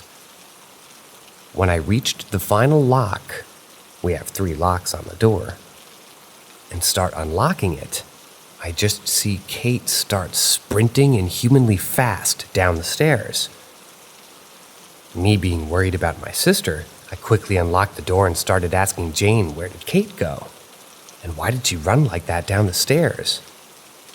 She looked at me with a confused look on her face and told me that Kate was in the playground playing with her friends, and she never came up with her. After what she said, I told her that this isn't funny and to stop lying, but she just told me that she really needs to use the bathroom and pushed me out of her way. I then quickly ran to my phone and called my mom, asking her where Kate is, and she calmly answered that Kate's playing with her friends in the playground. My heart dropped after hearing what my mother said, because the girl in the front of the door was wearing the exact same clothes as her and had the same body structure and hair. So if Kate was playing outside with her friends, then who did I see at the front door? After that, for a couple of days, I barely slept and I was scared to stay alone in the apartment. And years later, I'm still confused and wondering about what I saw that day.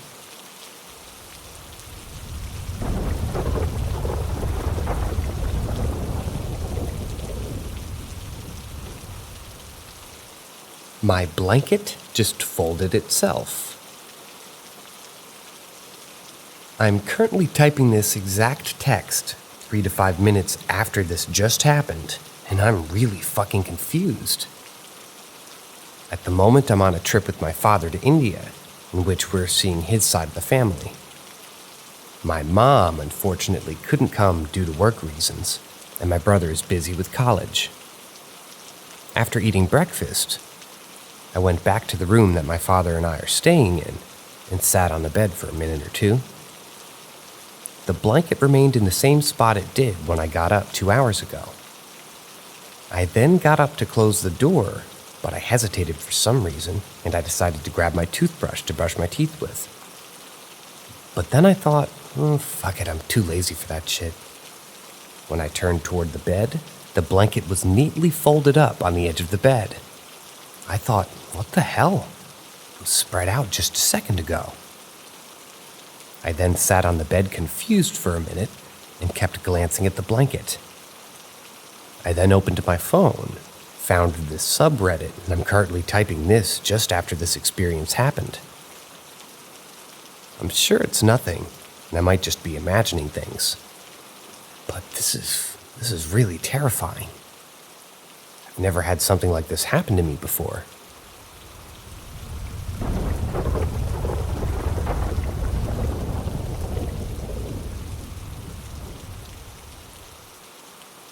When I was 7 years old, I saw a black figure in my doorway with a brimmed hat. What did I encounter? It was a normal day. I was playing with my dog outside named Harley.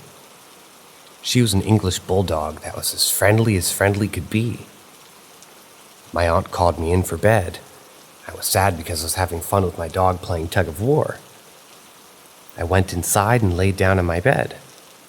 My uncle came to my room, gave me a hug, and tucked me in. At least an hour later, I put the Goofy movie into my VHS player, and all of a sudden I had a really weird feeling. Not like I was being watched or like I was dreaming. It was a feeling of familiarity, like I was in the presence of someone I knew. I didn't feel scared at all. I looked up, and there he was, at least 6 feet, 4 to 6 feet 6, wearing a long trench coat that went all the way to the ground and a broad-brimmed hat. Whatever I was seeing was completely black, darker than the dark room that I was in, and completely featureless. When I saw it, I wasn't scared or paralyzed. I was more curious, and I honestly felt safe and like it was friendly. So I said, "Hello?" and snapped my fingers just to make sure I was awake. I looked at him for at least 10 minutes before I waved at him. As soon as I wave at him, he's gone just as fast as he appeared. I lay in bed, completely stunned by what was happening. I went back to watch the Goofy movie, and I had an entirely normal night after that. Nothing else was strange or out of the ordinary. The weirdest thing was that I wasn't scared by the shadow figure. Instead, I felt a strange sense of calmness and curiosity, as if I had encountered a long-lost friend. It was as if the presence of the shadow figure had somehow reassured me, rather than instilling fear. I really have no idea what this thing was. It was very similar to the description of the Hat Man, but I could tell I wasn't being threatened by his presence. The shadow figure seemed to be observing me from a distance, almost as if it were studying my every move. The encounter with the shadow figure left me with a lingering sense of curiosity. It's as if that brief interaction held a hidden meaning or purpose that I may never fully comprehend. Despite not seeing him again, the memory of that enigmatic presence continues to puzzle and fascinate me.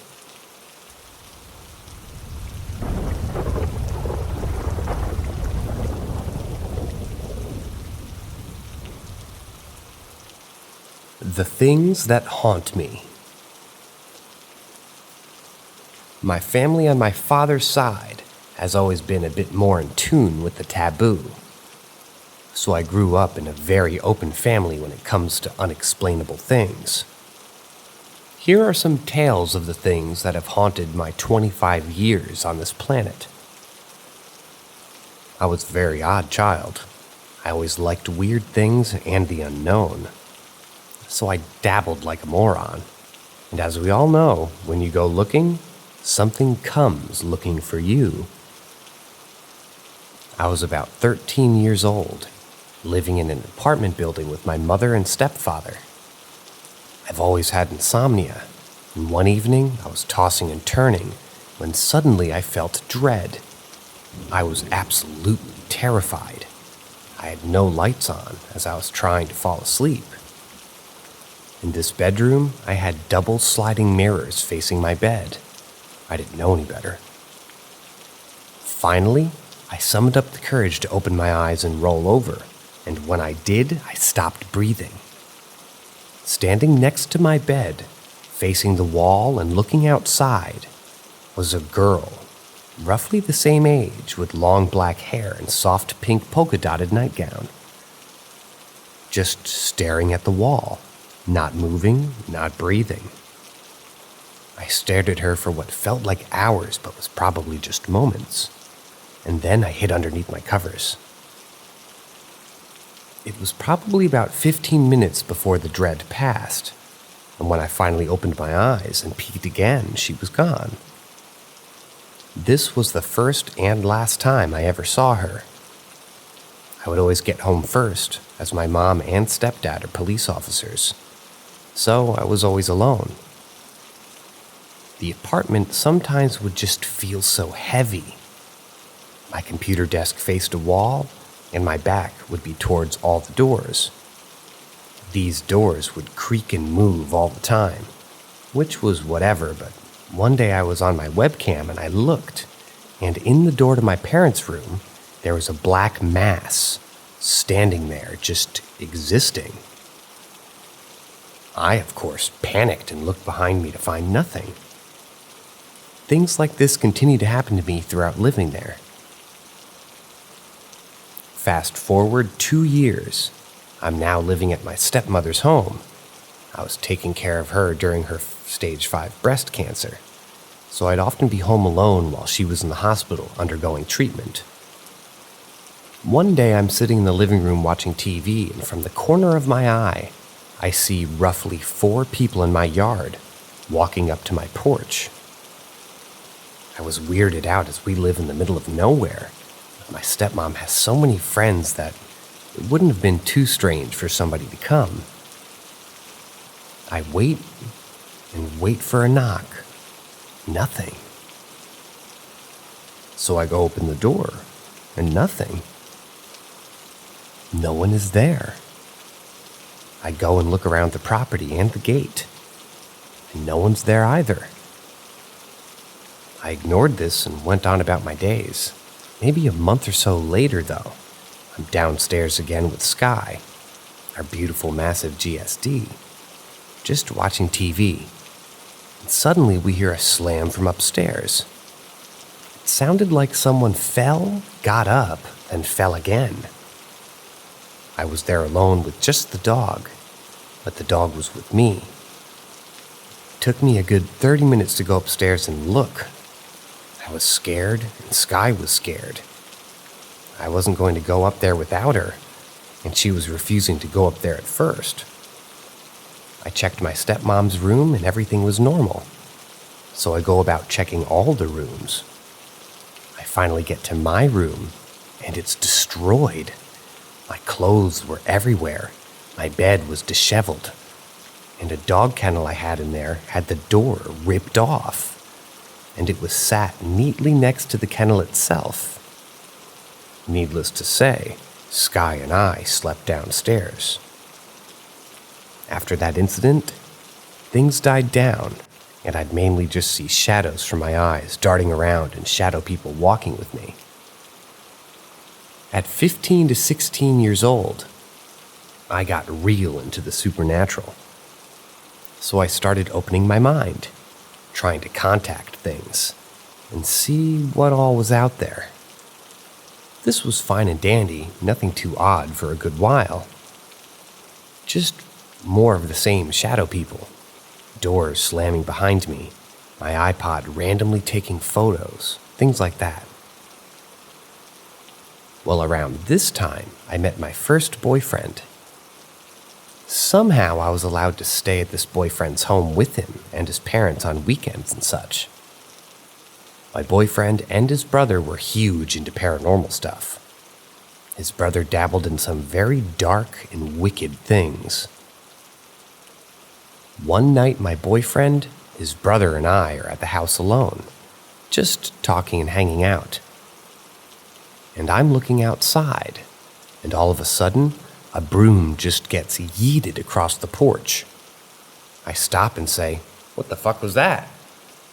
Of course, they're giddy and excited, but I wasn't. I had an odd feeling. Later that night, we had gone over to a friend's house who lived up the street, and we drank and smoked and did all the teenager bullshit. As we were walking home, I see something in the distance. It's right out front of my boyfriend's house. This thing looked like Gollum from Lord of the Rings. I freak out and shout, "What in the fuck is that?" and point. This creature-like thing squat walked in front of my boyfriend's car and didn't come back out. I was petrified. I didn't want to walk past the car, but I also was afraid to let him go ahead and me become engulfed by the forest and darkness that we were walking in. We made it past the car and nothing. At this point, I'm done. I'm scared and I want to go sleep. My boyfriend didn't want to sleep, so he and his brother went outside to smoke and be boys. After maybe 2 hours later, I hear my boyfriend say my name. Why are the lights out? I'm lost. Then a moment later, I heard him say, "Open the door, it's dark out here." I got up from bed, went to open the door and froze. I froze my hand inches from the doorknob. Something told me, no, don't do it, do not open that door. So I did what anyone would do and hid underneath the blankets crying.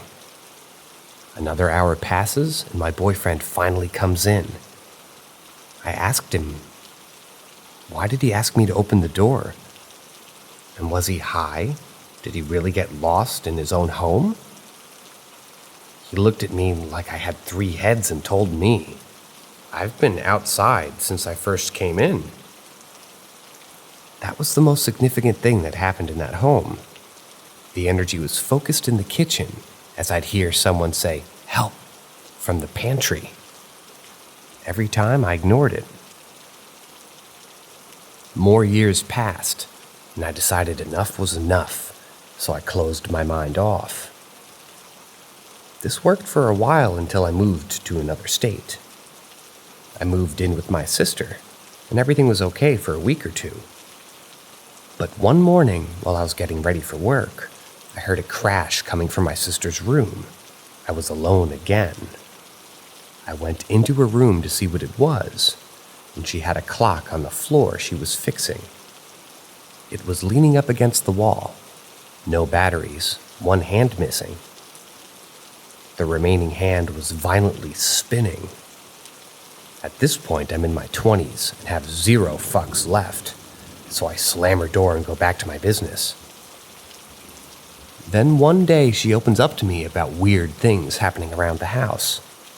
So I suggest that we set up cameras, and man, it did not disappoint. We caught a hand appearing and disappearing on her couch, as if it was changing the TV channel. Then we caught the couch being hit, the computer flashing on, then immediately shutting off, and something falling in the laundry room. This activity eventually calmed down as I told her that we need to stop and do something about it. Another year passes, and woohoo, I got my first house. Everything seemed great, no bad vibes or anything. For the first few months of living there, anyway.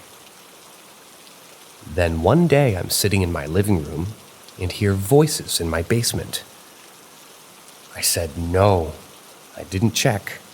So instead I got a security system and installed on all the doors and windows, with cameras watching the outside. While I was at work one day, I got an influx of alerts. Garage door open, garage door shut, master bedroom window open, pool door open. I got home so damn fast, I didn't call the police. I didn't want them in my home without me there since I have guard dogs. I cleared the house, everything was fine, and no one was there. I'm shaken, but eventually I forget about it. Until a few days later, the same thing happens. I did the same thing, rushed home, checked everything, and cleared the house. So then I had the terrifying thought, what if I have a voyeur? So I bought cameras and installed them in every room. I didn't see a single thing. The sensors still went off, so I called the company, and they checked if something was wrong. Nope, everything was working just fine. Everything calms down eventually. Until one day, while I'm trimming my dog's nails, I hear thundering footsteps rushing toward me from behind. I didn't have time to react before I felt a big chill on my neck. I looked scared as if I'm about to be murdered, but then there was nothing there. So I got up, told whatever it was to fuck off, and slammed my door. A few nights later, I'm watching TV in the living room, and in my kitchen I see a black mass peeking around a good foot above my cabinets. When I fully look, there's nothing there. So we did a song and dance for this, and for a good while, and it had gotten to the point where I just got used to it. I didn't have bad vibes, so I just ignored it. Then I had to leave my home for about 2 weeks. When I came back, all of my pictures had been knocked off the walls, even in the dining room. If I hadn't had unlocked my doors, I would have thought it was just maybe a break-in. So I just simply apologized to whatever was here, and that I was sorry I left, but I had to. But I'm home now. Everything was good for a while, until one night I was woken up. I'm in pure terror. Something is in my room, and I can feel it. It's a horrific energy. I didn't dare look. I kept my eyes closed. That was maybe a month or so ago now.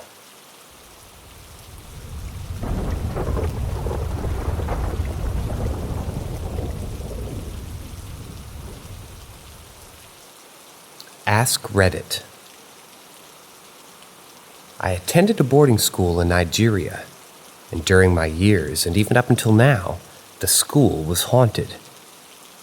There's several creepy experiences I've encountered, not only me, but like almost all the students in the school. I'll only share a recurring experience among several other experiences.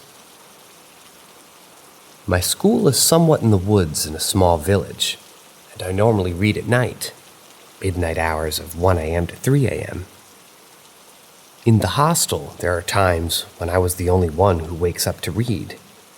Not always, but a majority of the time. So one day I woke up and I was exhausted from reading and wanted to take a break. I decided to take a little walk around the hostel. Everywhere was dark, no lights, but I had a torch. I decided to go out of the hostel. The hostel gate wasn't locked. And just by the gate, I saw someone in boxers walk through the gate on the outside. I hurriedly went out to see if I'll see anyone, of course with my torch, but I did not. I thought I was hallucinating, so I went back to reading. On a different occasion, this time, the same thing happened, and still I couldn't find the person. I was fully convinced it was a ghost. We experienced ghosts occasionally in the school, and now I realized I wasn't hallucinating. The third time I wasn't the only one awake, so they could read and we were too. So I took a break and the same thing happened. I tried to see if I could see that person, but no, I didn't see anyone. Now I was scared. I closed the gate and ran into the hostel. I told the other guy who was awake and we closed the door. We both slept out of fear. This thing happened around 2 a.m. at midnight. Until this day, I don't know who or what that person is. I couldn't figure out before leaving the school. I left in 2018, so it's very recent.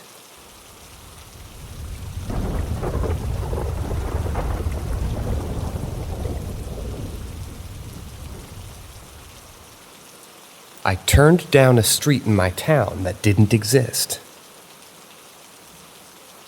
Growing up in a Tennessee town with a population of around 27,000 in the late 1990s, I had acquired a few years of driving experience while still attending high school.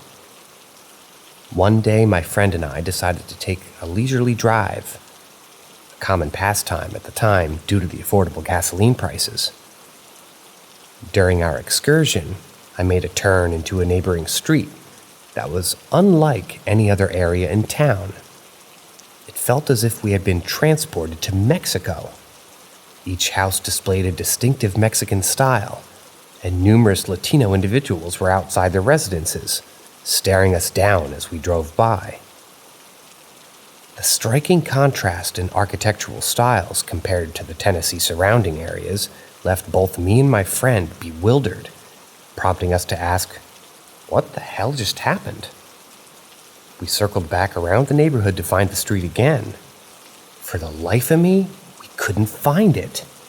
We spent a considerable amount of time driving around, retracing our paths repeatedly. Instead of the street we remembered, there was now an open field occupying the spot where we had just made the turn. Determined to find it, we visited the local library and the city offices in search of current and historical maps of our area. We found maps, but we found no street where we remembered turning. I'll always remember the eerie feeling of being stared at like we didn't belong, and how that feeling was amplified when the street seemingly vanished.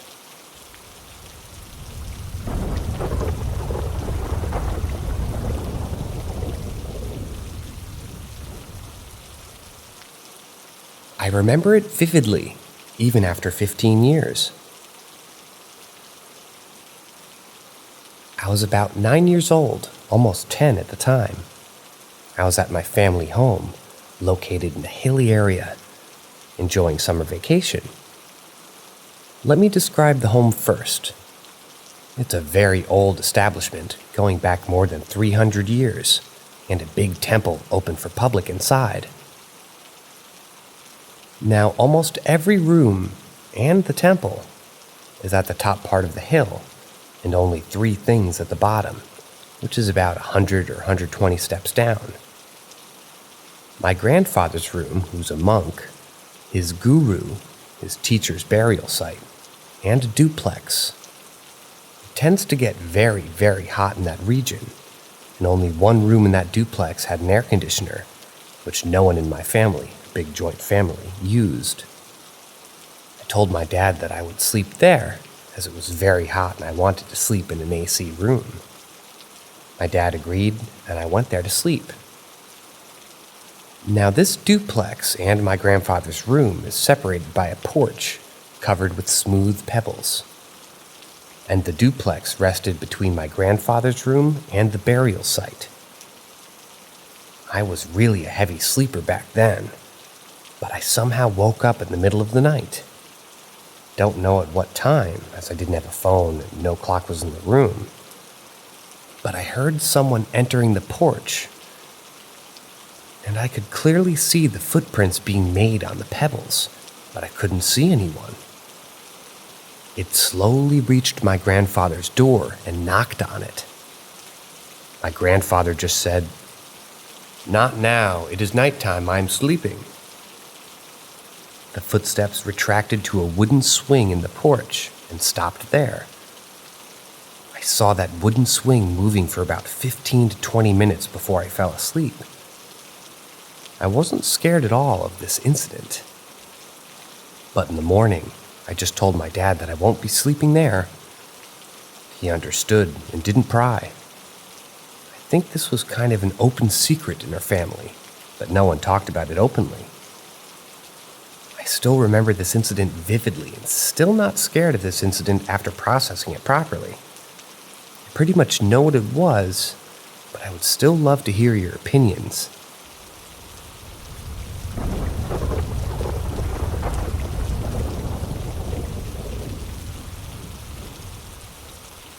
A voice saved my life.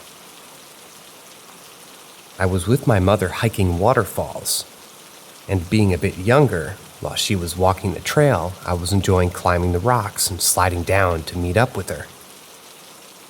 During my little parkour adventure, I jumped and slid down most of the trail, but I came up next to one and did the same thing I'd been doing all day, but this time when I slid down, unknowingly, it was a huge drop, had to be around 100 foot plus onto rocks. When I started to slide down, this voice seemed to come from outside of me. Not the usual internal dialogue. Loud and very demanding. I heard, "Grab onto that branch." So I did instinctively. As I did, my feet just dangled over the edge, and I was able to climb back up. When we reached the bottom, I looked up at this huge mountain of rocks, and I can see the dirt marks from where I was, inches from death. Never told my mother. I just gazed in disbelief at the height and what just happened. Still, almost a decade later, it puzzles me at how lucky I was that the voice was there and the branch being there, as well as it's not just snapping when I grabbed it. Only thing I can think of is a guardian angel, cliche as it sounds. It amazes me, the will of instinct.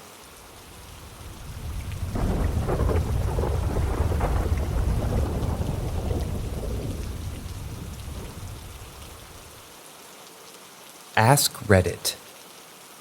Still, to this day, I don't know what to make of this incident that occurred in my house about 8 years ago. I live in a very quiet and peaceful neighborhood on a dead end. At the time, my aunt lived 2 houses down from my family and was having some issues with her kitchen sink.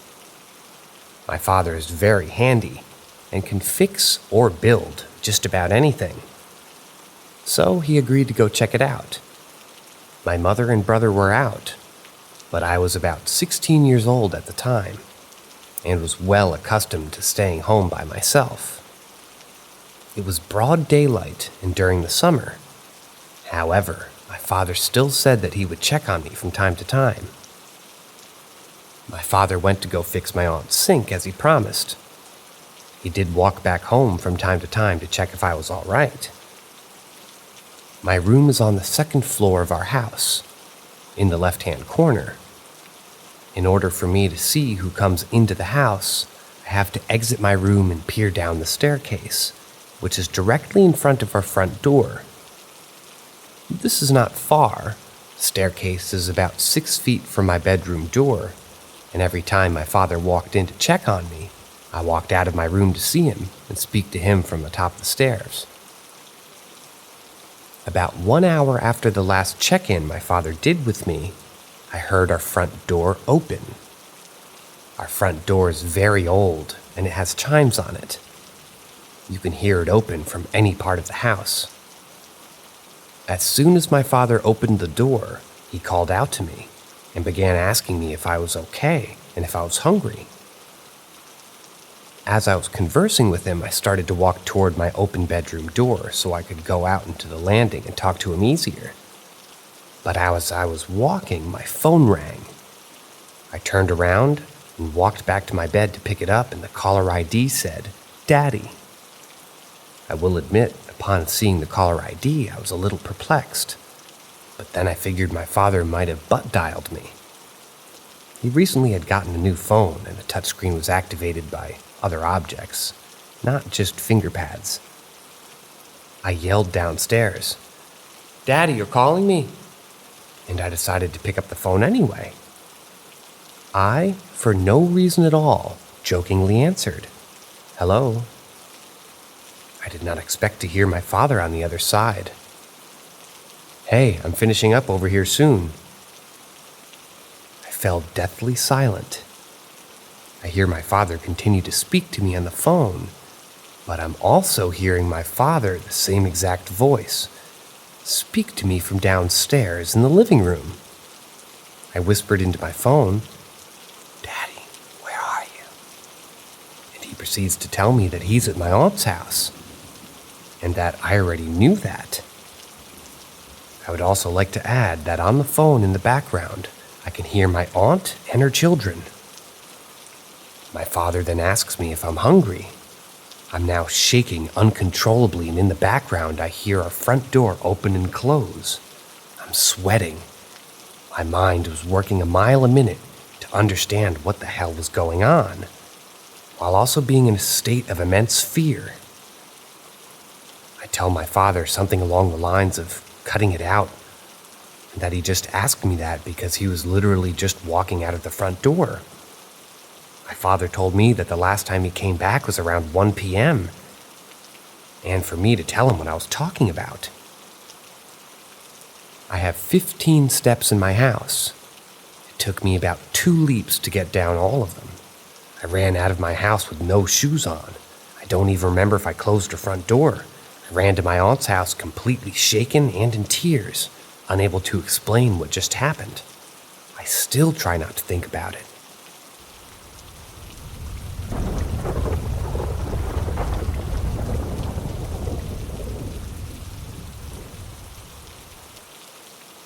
About 10 years ago, I had a baseball-sized lump on my neck, and after 2 small biopsies, they were still unable to diagnose, and why I was sent in for a 3rd biopsy. The procedure is called a VATS, and they made an incision between my ribs to feed in a robot arm that would root around in my chest with a camera and take samples of various lymph nodes. To give the arm more space, they collapsed my right lung and put in a chest tube. I didn't have any idea how painful that part of the procedure was going to be. The chest tube is basically just a plastic tube stuck into the incision, also between ribs, directly into the lung to keep it collapsed. Every breath with one of those inside you is enormously painful. It was only an overnight stay after the procedure, and knowing that it would be painful, they gave me an IV drip of Dollhouse. I was still in white-knuckle pain all night, so I couldn't even imagine without the medicine. It was a 2-bedroom, and I had it to myself for a few hours after I awoke from the anesthesia. And I was to get no further sleep that night. As the day fell into evening, and the room was shaded in the violet of an impending winter's evening, the door opened, and a man was escorted into the room by a nurse and a police officer. With no introductions made, or even a glance in my direction, they left us alone. The man appeared to be at least in his 50s, with long gray matted hair and wearing a tattered Vietnam-era military field jacket and dirty stone-washed jeans. The searing white-hot pain tearing through my right side had made me hyper-aware and had stolen my breath and had rendered me unable to speak. The man paced for hours, mumbling to himself angrily. No one had even bothered to pull the curtain between us. Every hour or so, an alarm on my IV machine would go off and would blare until a nurse came in to punch in a key sequence. As the evening wore on and the staff dwindled, the machine's alarm sequences became longer in duration.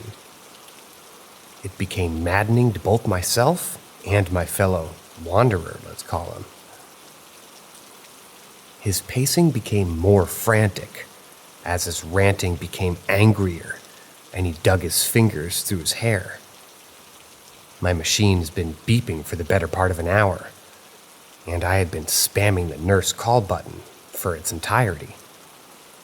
Even the smallest movement of my thumb hitting the button caused burning electrical fire down the entire side of my body.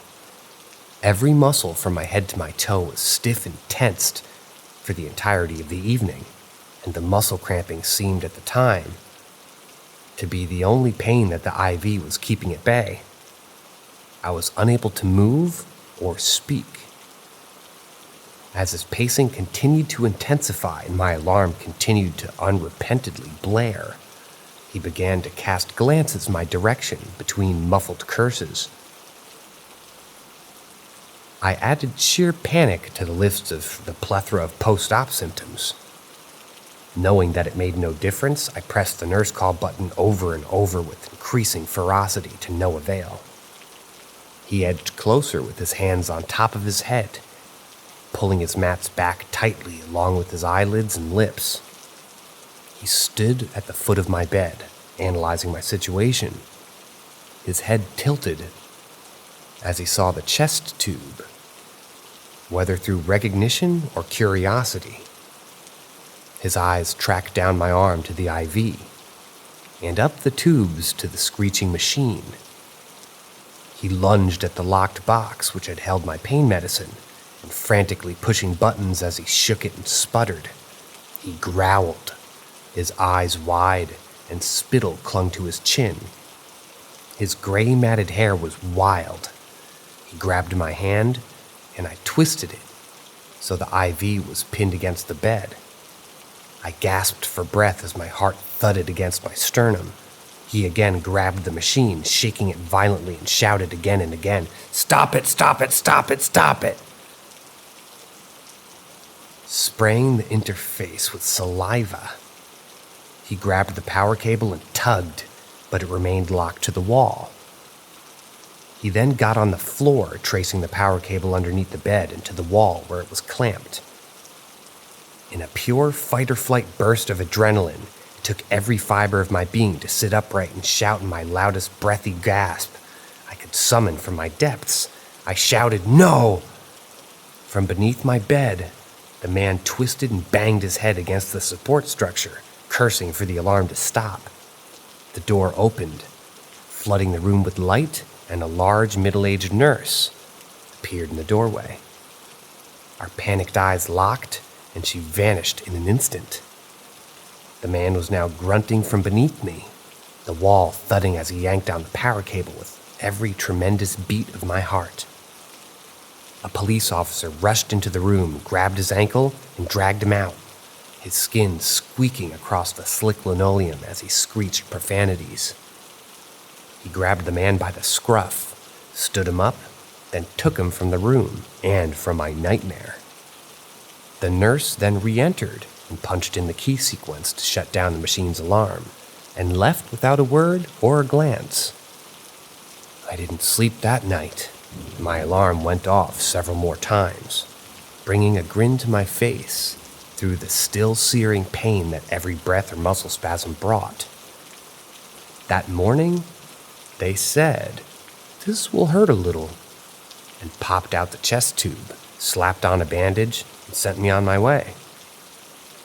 As I was leaving, I asked the morning nurse staff about the man's situation. None of them had any idea who or what I was talking about, as the night nurse had apparently deemed my experience as unworthy of even a mention to the changing shift. Public hospitals scare the crap out of me now.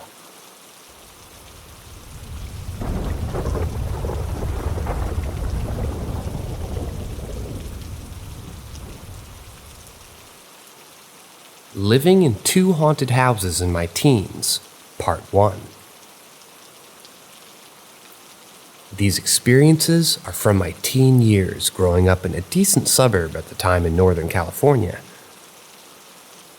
I was never a believer or disbeliever in ghosts. I was a kid, but experiencing what I did definitely made me a believer. I've never told my experiences to my friends or family, but I wanted to share it with you guys here. We moved into our new home in 2003. I was about 12 at the time. For the first few years, everything seemed completely normal. I had friends on my street, and everything was pretty fair. Everybody just was growing up. 4 years later, my little brother was born in 2007. This was probably my first experience with any type of paranormal or such. My mom had a baby monitor upstairs in her room next to his crib, and she had left it on one Saturday morning as we all went down for breakfast. We were all at the table eating when suddenly we hear a baby crying from the monitor speaker in the kitchen. But it sounded exactly like my brother's cry. But he was at the table with us. So we go up to the room and check. Nothing. We unplugged the monitor, and all were shocked at how the cry was so similar. None of our neighbors had any babies, and our windows weren't open, so we never figured out what caused that to happen. As time went by, my mom would wake up and hear spoons clinging on plates, as if someone was eating cereal or something. And she'd call downstairs for anyone, but we'd all be asleep. My sister would wake up and feel weight on the foot of her bed, as if someone sat on her bed. We all started to see and hear things closer to 2008 and 2009. We all knew, but honestly, we weren't as afraid as one would think. One night, as my mom woke to feed my brother, she saw an entity in the corner of her room. But as she looked up, she said it had dashed super fast into the closet. And she woke up my dad to go check and didn't find anyone there.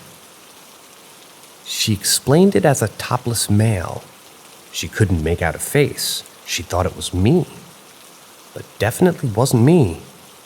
But she said it was super fast. She could only make up a male figure with no shirt on. One night, my sister woke up terrified to a dream she had, where she explained a man with a white face was following her, and she awoke.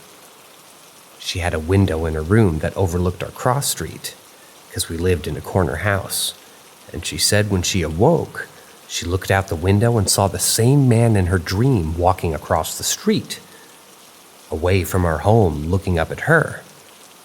She said it was like he was leaving from our house. She was beyond terrified and hysterical. But now looking back, my parents didn't question her, just tried to comfort her. In 2008, due to the market crash, we lost the house and moved next door. Literally. The neighbor next to us rented us their home. And there's where things got more freaky for me personally.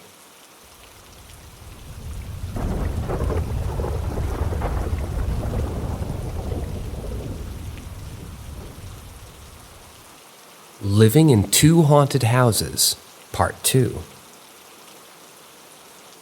I'll also retouch some of my experiences in my first home, now that I'm on my computer. Just to go over really quick, my first home we experienced baby noises from my brother's baby monitor upstairs while we were all downstairs in the kitchen. We would hear plates and spoons in the kitchen as if someone was eating. My mom woke to see a male figure in her room, and my sister had a dream of a man with a white face, to awake to see the man walking away from our home outside.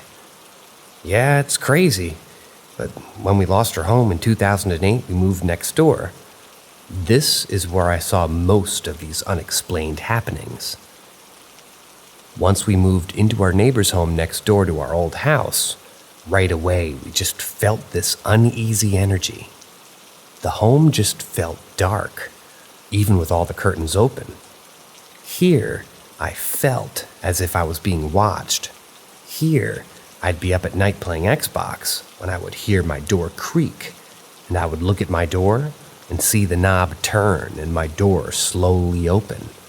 No one there. I brushed it off and was not too spooked or thought too much of it. There would be times I would go downstairs and eat, and come up to my TV and Xbox completely off when I had left it on. My dad would be up at night watching TV and would say he'd hear someone upstairs bouncing. What he said sounded like a ball against the walls, very loud. It was strange. By this time, my sister had moved out, so it was just my brother and parents. My brother's room was right next to mine.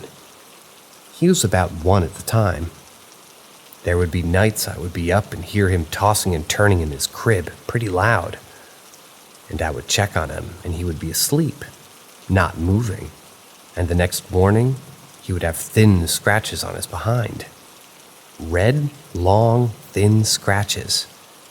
He would often say "Cookie Monster" and would sound terrified to be in his room. On a Saturday morning, I walked out of my room and turned to look into his room. He had a rocking horse in the room, and it was rocking on its own pretty strong. This was my first up-and-close personal experience. I stood and watched it continue to rock, not seeming to slow down. I kicked it and it stopped.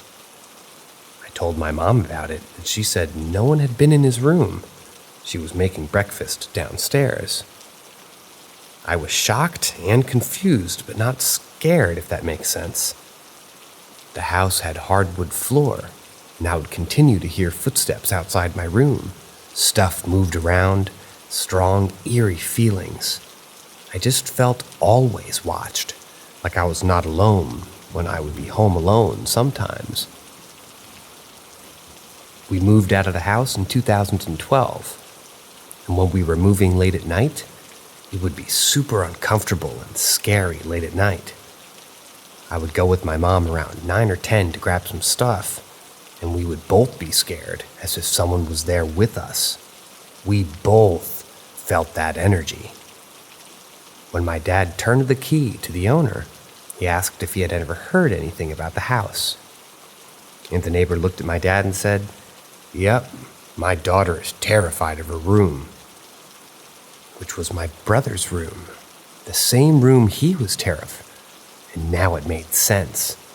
That house carried an energy.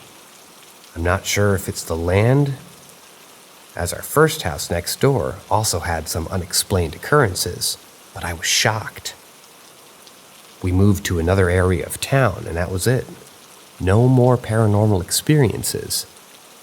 I still cannot explain how or what caused what we saw and heard. That's why I truly believe in some sort of afterlife, or at least ghosts or entities. I get goosebumps every time I talk about these stories.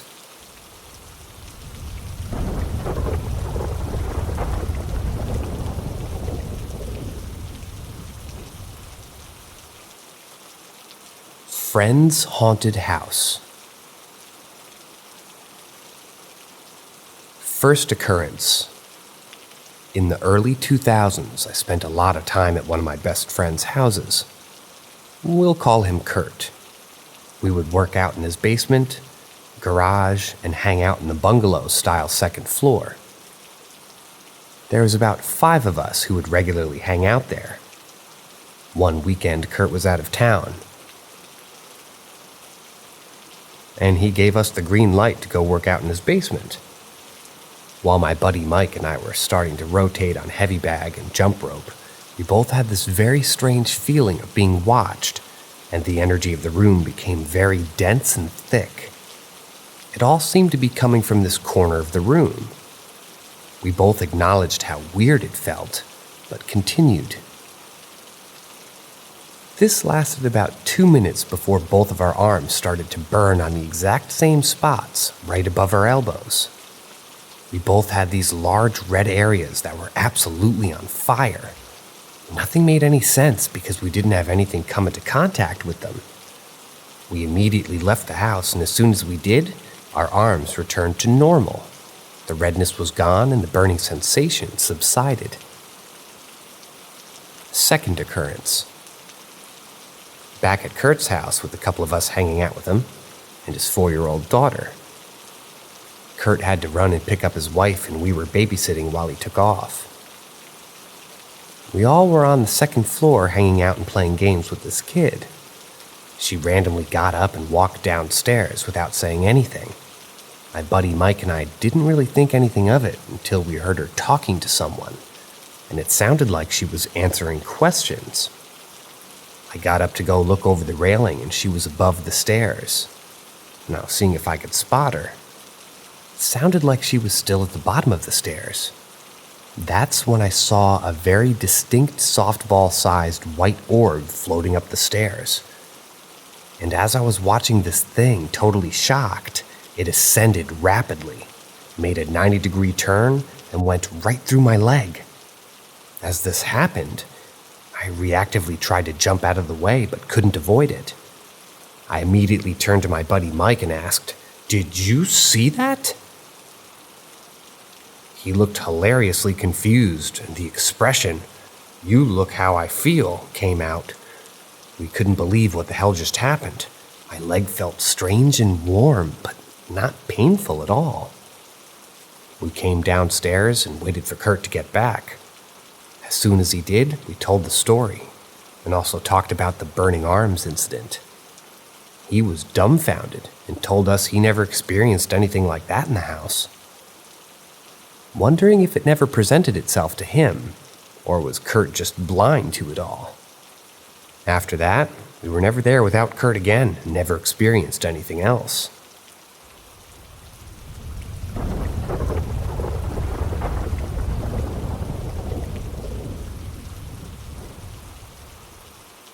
One of a handful of paranormal experiences. This instance occurred in northern Michigan at an old hunting cabin that my dad and uncles leased for about 5 years. The cabin belonged to an old couple before they started leasing it. The husband passed away and the wife decided to put it on the market. It was on about 300 acres of land in the middle of absolutely nowhere. This was a pretty large home with 5 rooms that had at least 2 twin beds in each room with the exception of the couple's bedroom, which was always locked. Kinda creepy, but never thought anything of it. The house was still furnished with all their belongings as well. There was one main living room with a tiny little TV that got one Canadian station that would air the red-green show. This trip in particular was my dad, myself, and my brother. They decided to go to sleep, and I stayed up to watch that goofy red-green show. Important fact was that all the windows were closed and the heat was off. No possibility of a breeze or wind blowing in from any window or vent. On the wall of the TV, there is a hat that belonged to the husband who again was deceased. As I was watching the show, the hat began to wobble, and once I noticed it moving, it levitated off the wall horizontally and floated to the chair that was below it. I mean that in every sense of the word. It floated slowly down to the chair. I immediately turned the TV off and hauled ass to bed. My dad and brother were fast asleep, and my bed was right next to a window. As I lay there, totally confused and freaked out, I had this very eerie feeling that made me look out the window. This window faced the backyard, and when I looked, I saw a very unmistakable white apparition floating or gliding across the backyard. This made me roll back over and cover my head with my sleeping bag until I eventually fell asleep. I tried to find a logical explanation for the hat, but it was impossible. If you can imagine a cowboy-style hat remove itself from a wall fixture and float and wobble down to a chair in a very slow and deliberate manner, that's exactly what happened. I never sensed any malice or negativity, but it was the weirdest damn experience.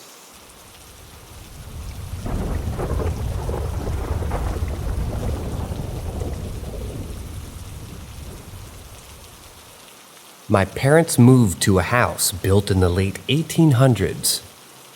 I've never felt comfortable there, just like I was being watched. A few times I swear a ghost was in my bedroom sitting on my chest. I couldn't get up, I couldn't move, I was just stuck, paralyzed. Then it moved, and I'm able to move again, and I see an orb float off into the wall. After I moved out, my wife and I would visit with our kids, infants at the time, and they would often quote-unquote zone out and stare at the wall like they were watching something or someone. I heard a story from my mom that when they were cleaning the basement out, she came across a jar that appeared to be filled with wire haphazardly stuffed in it. Upon closer inspection, it was bird bones. All the flesh had rotten off and the feathers had fallen off and left the bones in the said jar. We had an apartment we rented above the detached garage. One day, the renter suddenly moved out. Later, I learned that she had a similar ghost experience as I did. She was sleeping on the couch and was woken up but unable to move, but could hear something screaming at her. At a whisper volume, "Get out of here, get out. I'm gonna kill you if you don't leave, get out." Needless to say, she was out. My parents ended up divorcing, and my mom stayed in the house. She ended up with lung cancer.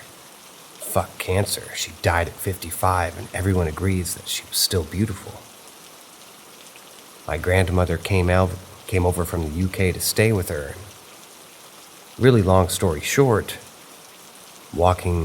she was walking up the stairs and fell and broke her right wrist. She swore up and down that something pushed her. 6 months later, she broke the other wrist under nearly the same circumstances, just a different flight of stairs. I was at a horse show at some point and met a woman who knew the previous owner. We chatted a while, and she asked out of the blue if I had met Delilah yet. I asked who that was, and she wouldn't go into more detail about it.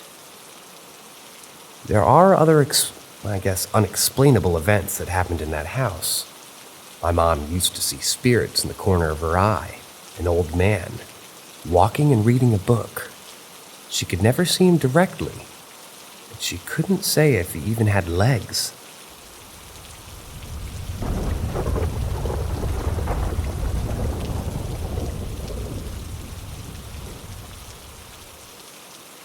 Ask Reddit.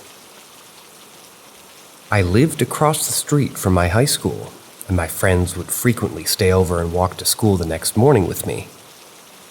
Our basement was somewhat unfinished and somewhat finished, and I had my bedroom, a living room area, and a bathroom. One night while sleeping, I heard my name whispered while I was dreaming. I didn't wake up immediately, but it got my attention. Happens a few times more, and finally woke me up. It sounded like my dad, so I thought he was trying to wake me up, and I let out a groggy, "What?" Nothing but silence. I didn't look around the room because I had this intense fear wash over me. All the hair on my neck was standing up, and I really felt like someone was in the room. I just stared at the wall that my bed was against and waited for morning to come. I didn't mention it to anyone and brushed it off as just a strange dream. Sometime later, maybe a month, my friend was visiting and had fallen asleep on my bed. And he fell asleep watching TV. I let him have it, and I slept on the couch in the upstairs living room. The next day, he tells me about a voice that woke him up whispering my name. He claims to have seen some luminous figure in the corner of my room. To this day, we both get freaked out if I imitate the voice. I sound a lot like my dad. I don't know what it actually was. Coincidental shared imagination seems highly unlikely. It wasn't my dad.